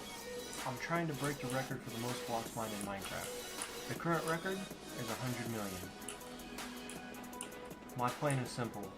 For every subscriber, I mine 150 blocks. If we get 1 million subscribers, that's 150 million blocks, and the record will be ours. Subscribe today to be a part of the history books, or something like that. The storms we chase are leading us. If love is all we'll ever trust, yeah. No, I don't wanna waste what's left. And on we'll go through the wastelands,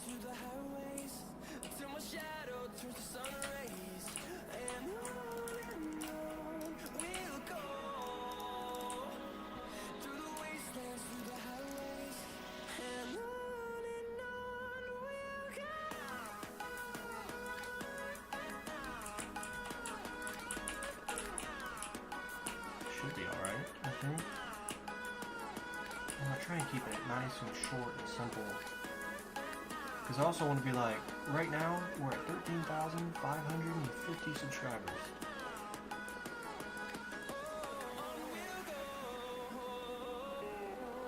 We've got over 7 million blocks mined, and in order to break the record, we need 150 million blocks mined.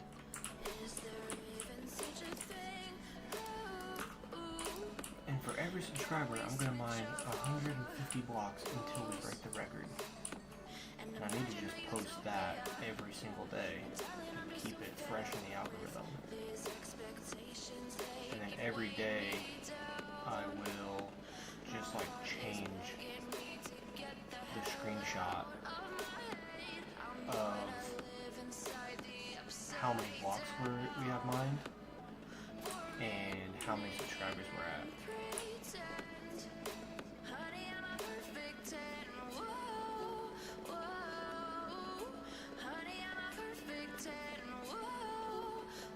So I'm hoping, you know, obviously that would grab people's attention by being like, I need your help. And then instantly, boom, right to the main topic.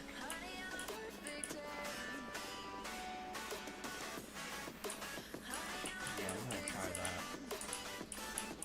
Like, obviously I'll do that after the stream, but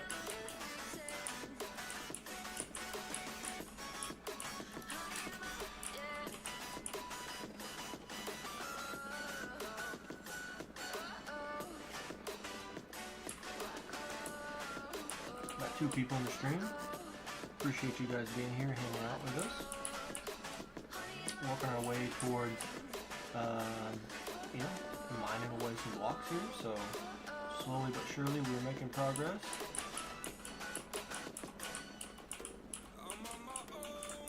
Nothing to it but to do it, baby. Gotta keep chugging along here.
You gotta go? Alright, man. Well, thanks for stopping in. I do appreciate you coming back, and hope you have a great day, man. Appreciate the support, and hope to see you tomorrow in the next stream.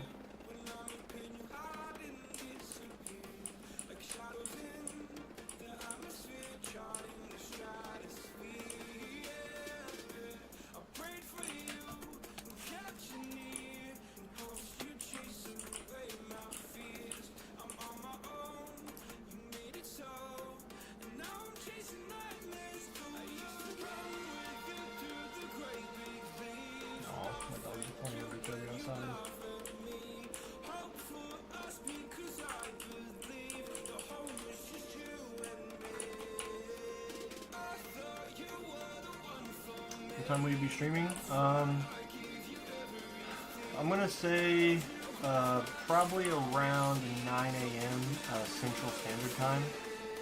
So probably like 10 a.m. Eastern Standard Time. I'm gonna try to go live around 8 a.m. Central, but I'm not gonna like. I don't know. I don't want to give false promises, but 9 a.m. at the latest. So yeah, 9 a.m. Central Time at the latest, and then we're gonna stream for probably 6 or 7 hours because we'll be working on pretty much the same project here. So yeah, man. Hope to see you there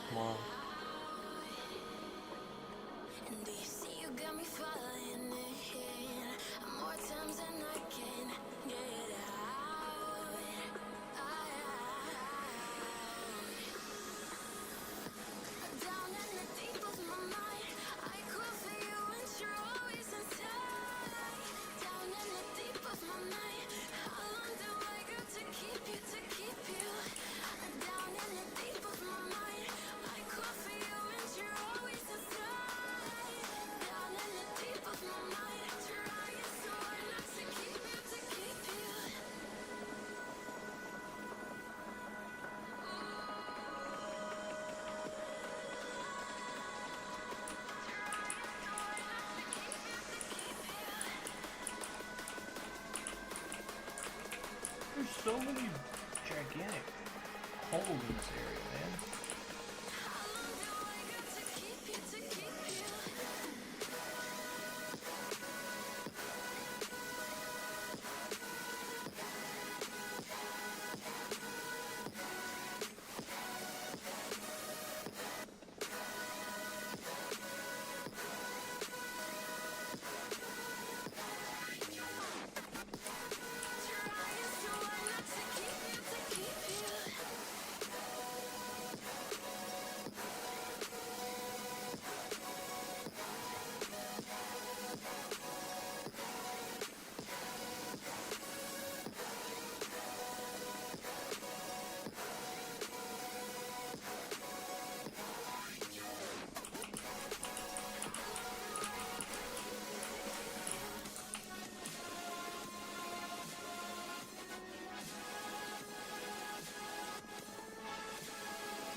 I can just mine like this constantly without having to stop and place these godforsaken slabs.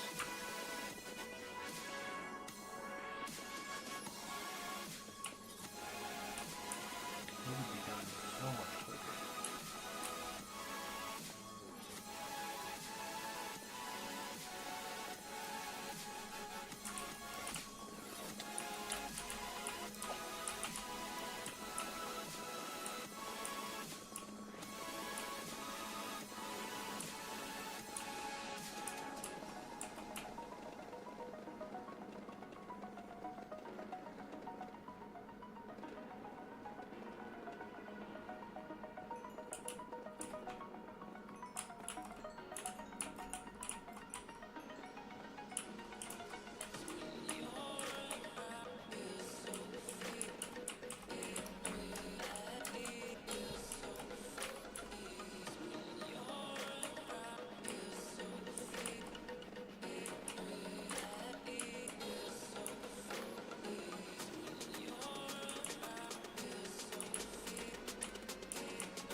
Alright, please forgive me. I am going to run to the restroom really quick and refill my water, and I'll be right back.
find the right words, and there's no way this is real life. There's no telling you're the right girl, so I can only say that it feels right. It feels right. It feels right. Yeah, I can only say that it feels right. It feels right. It feels right. Yeah, I can only say that it feels right.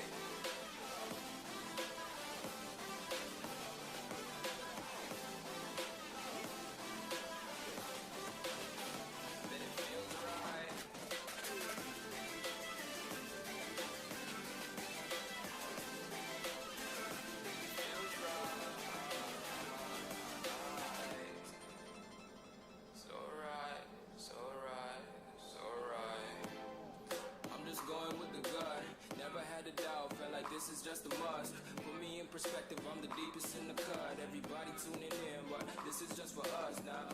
We know I ain't ballin' yet. Hoes wanna holler, oh no, I don't call them back. Girl, let me see you hold it down, we gon' have a blast. Cause I just wanna know what you gonna do with all of that. Ain't gotta say a word, I know what's up. You can have it all, watch me rip it off. I'll admit it, you got me feeling hella loved. Even when it's going down, know that we gon' live it up. Young shot caller, always been a baller. Know that you the one, I can feel it in my heart. Yeah, I won't stop charging, we going come harder. I can see you and I, way beyond the stars, girl. I can never ever find the right words, and there's no way this is real life. There's no telling you're the right girl, so I can only say that it feels right.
or us too cold in the tide.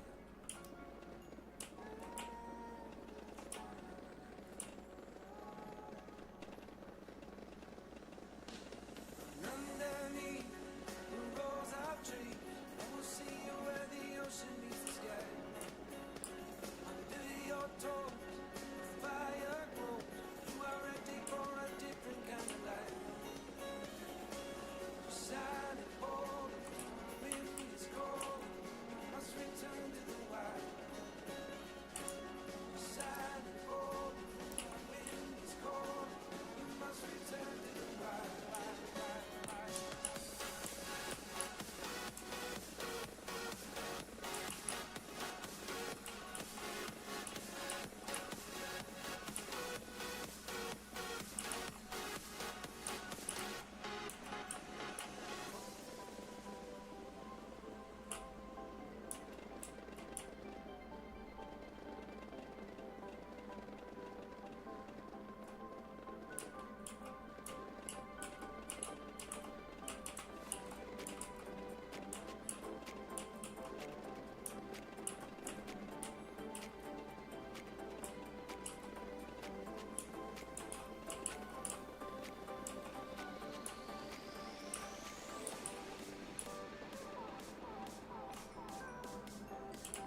got somebody in the chat. What's going on?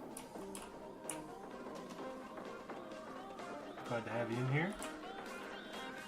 Hope all is well.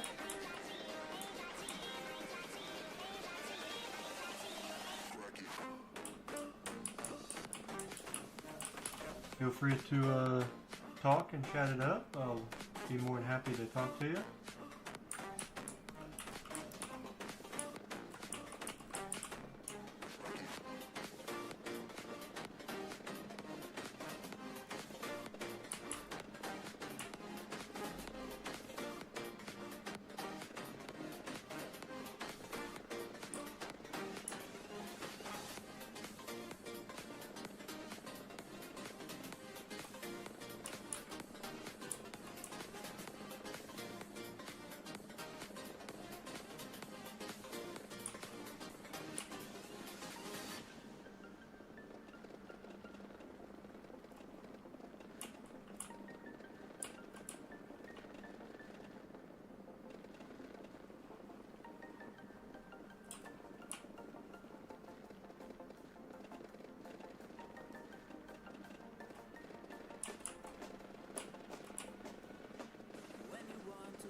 Kids screaming in the cradles, profanities. I see the world through ice covered in ink and bleach. Cross out the ones who heard my cries and watched me weep. I love everything. Fire spreading all around my room. My world's so bright, it's hard to breathe, but that's alright. Hush.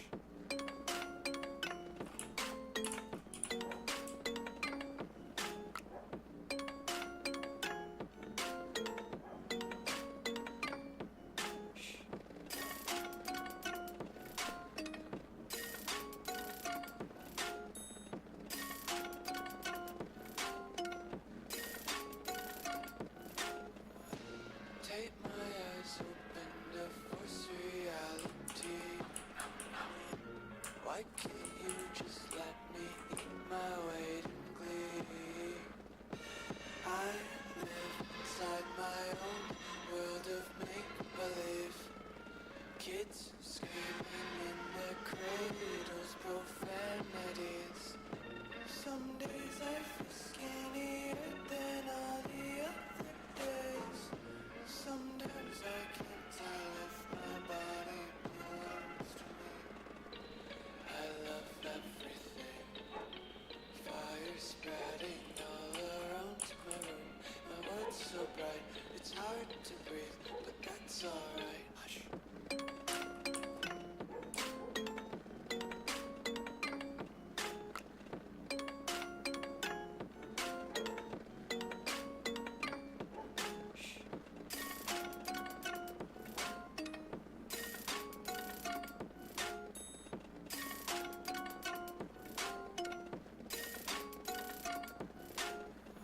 I wanna taste your content, hold your breath and feel the tension. Devils hide behind redemption.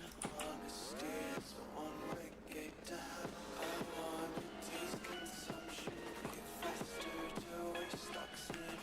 Hear the children sing aloud. It's music to the wick themselves.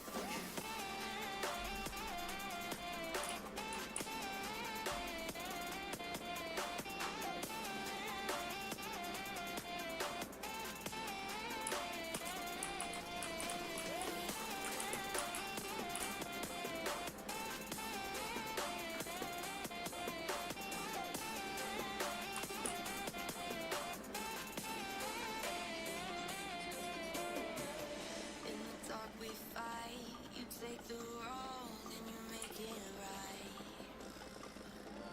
Like a firefly, you are glowing at night. So don't make it hard, don't let me go.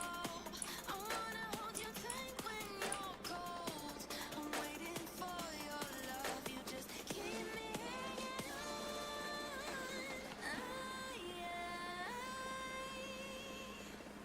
I deserve to stay, and I will find my way.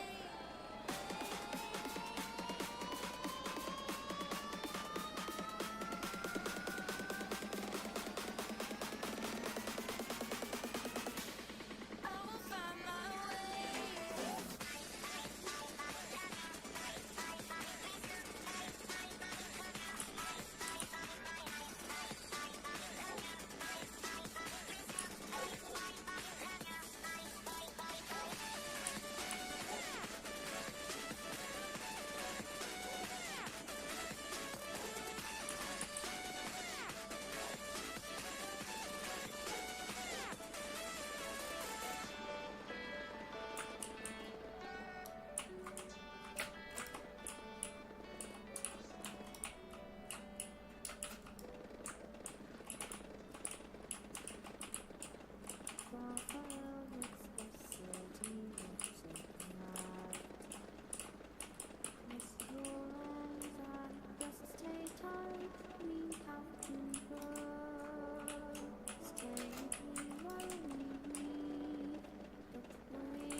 Alright guys, well I'm gonna go ahead and end the stream here. We are getting close to finishing out this layer here. Got the wall back there. I'm gonna go ahead and just head to the bathroom and stuff. So I'm gonna go check on the dogs as well. But I'm gonna go ahead and end the stream here. So I will be live again tomorrow. So for those of you that did tune into the stream, thank you very much. I do appreciate it. And yeah, with that being said, I'll talk to you guys later.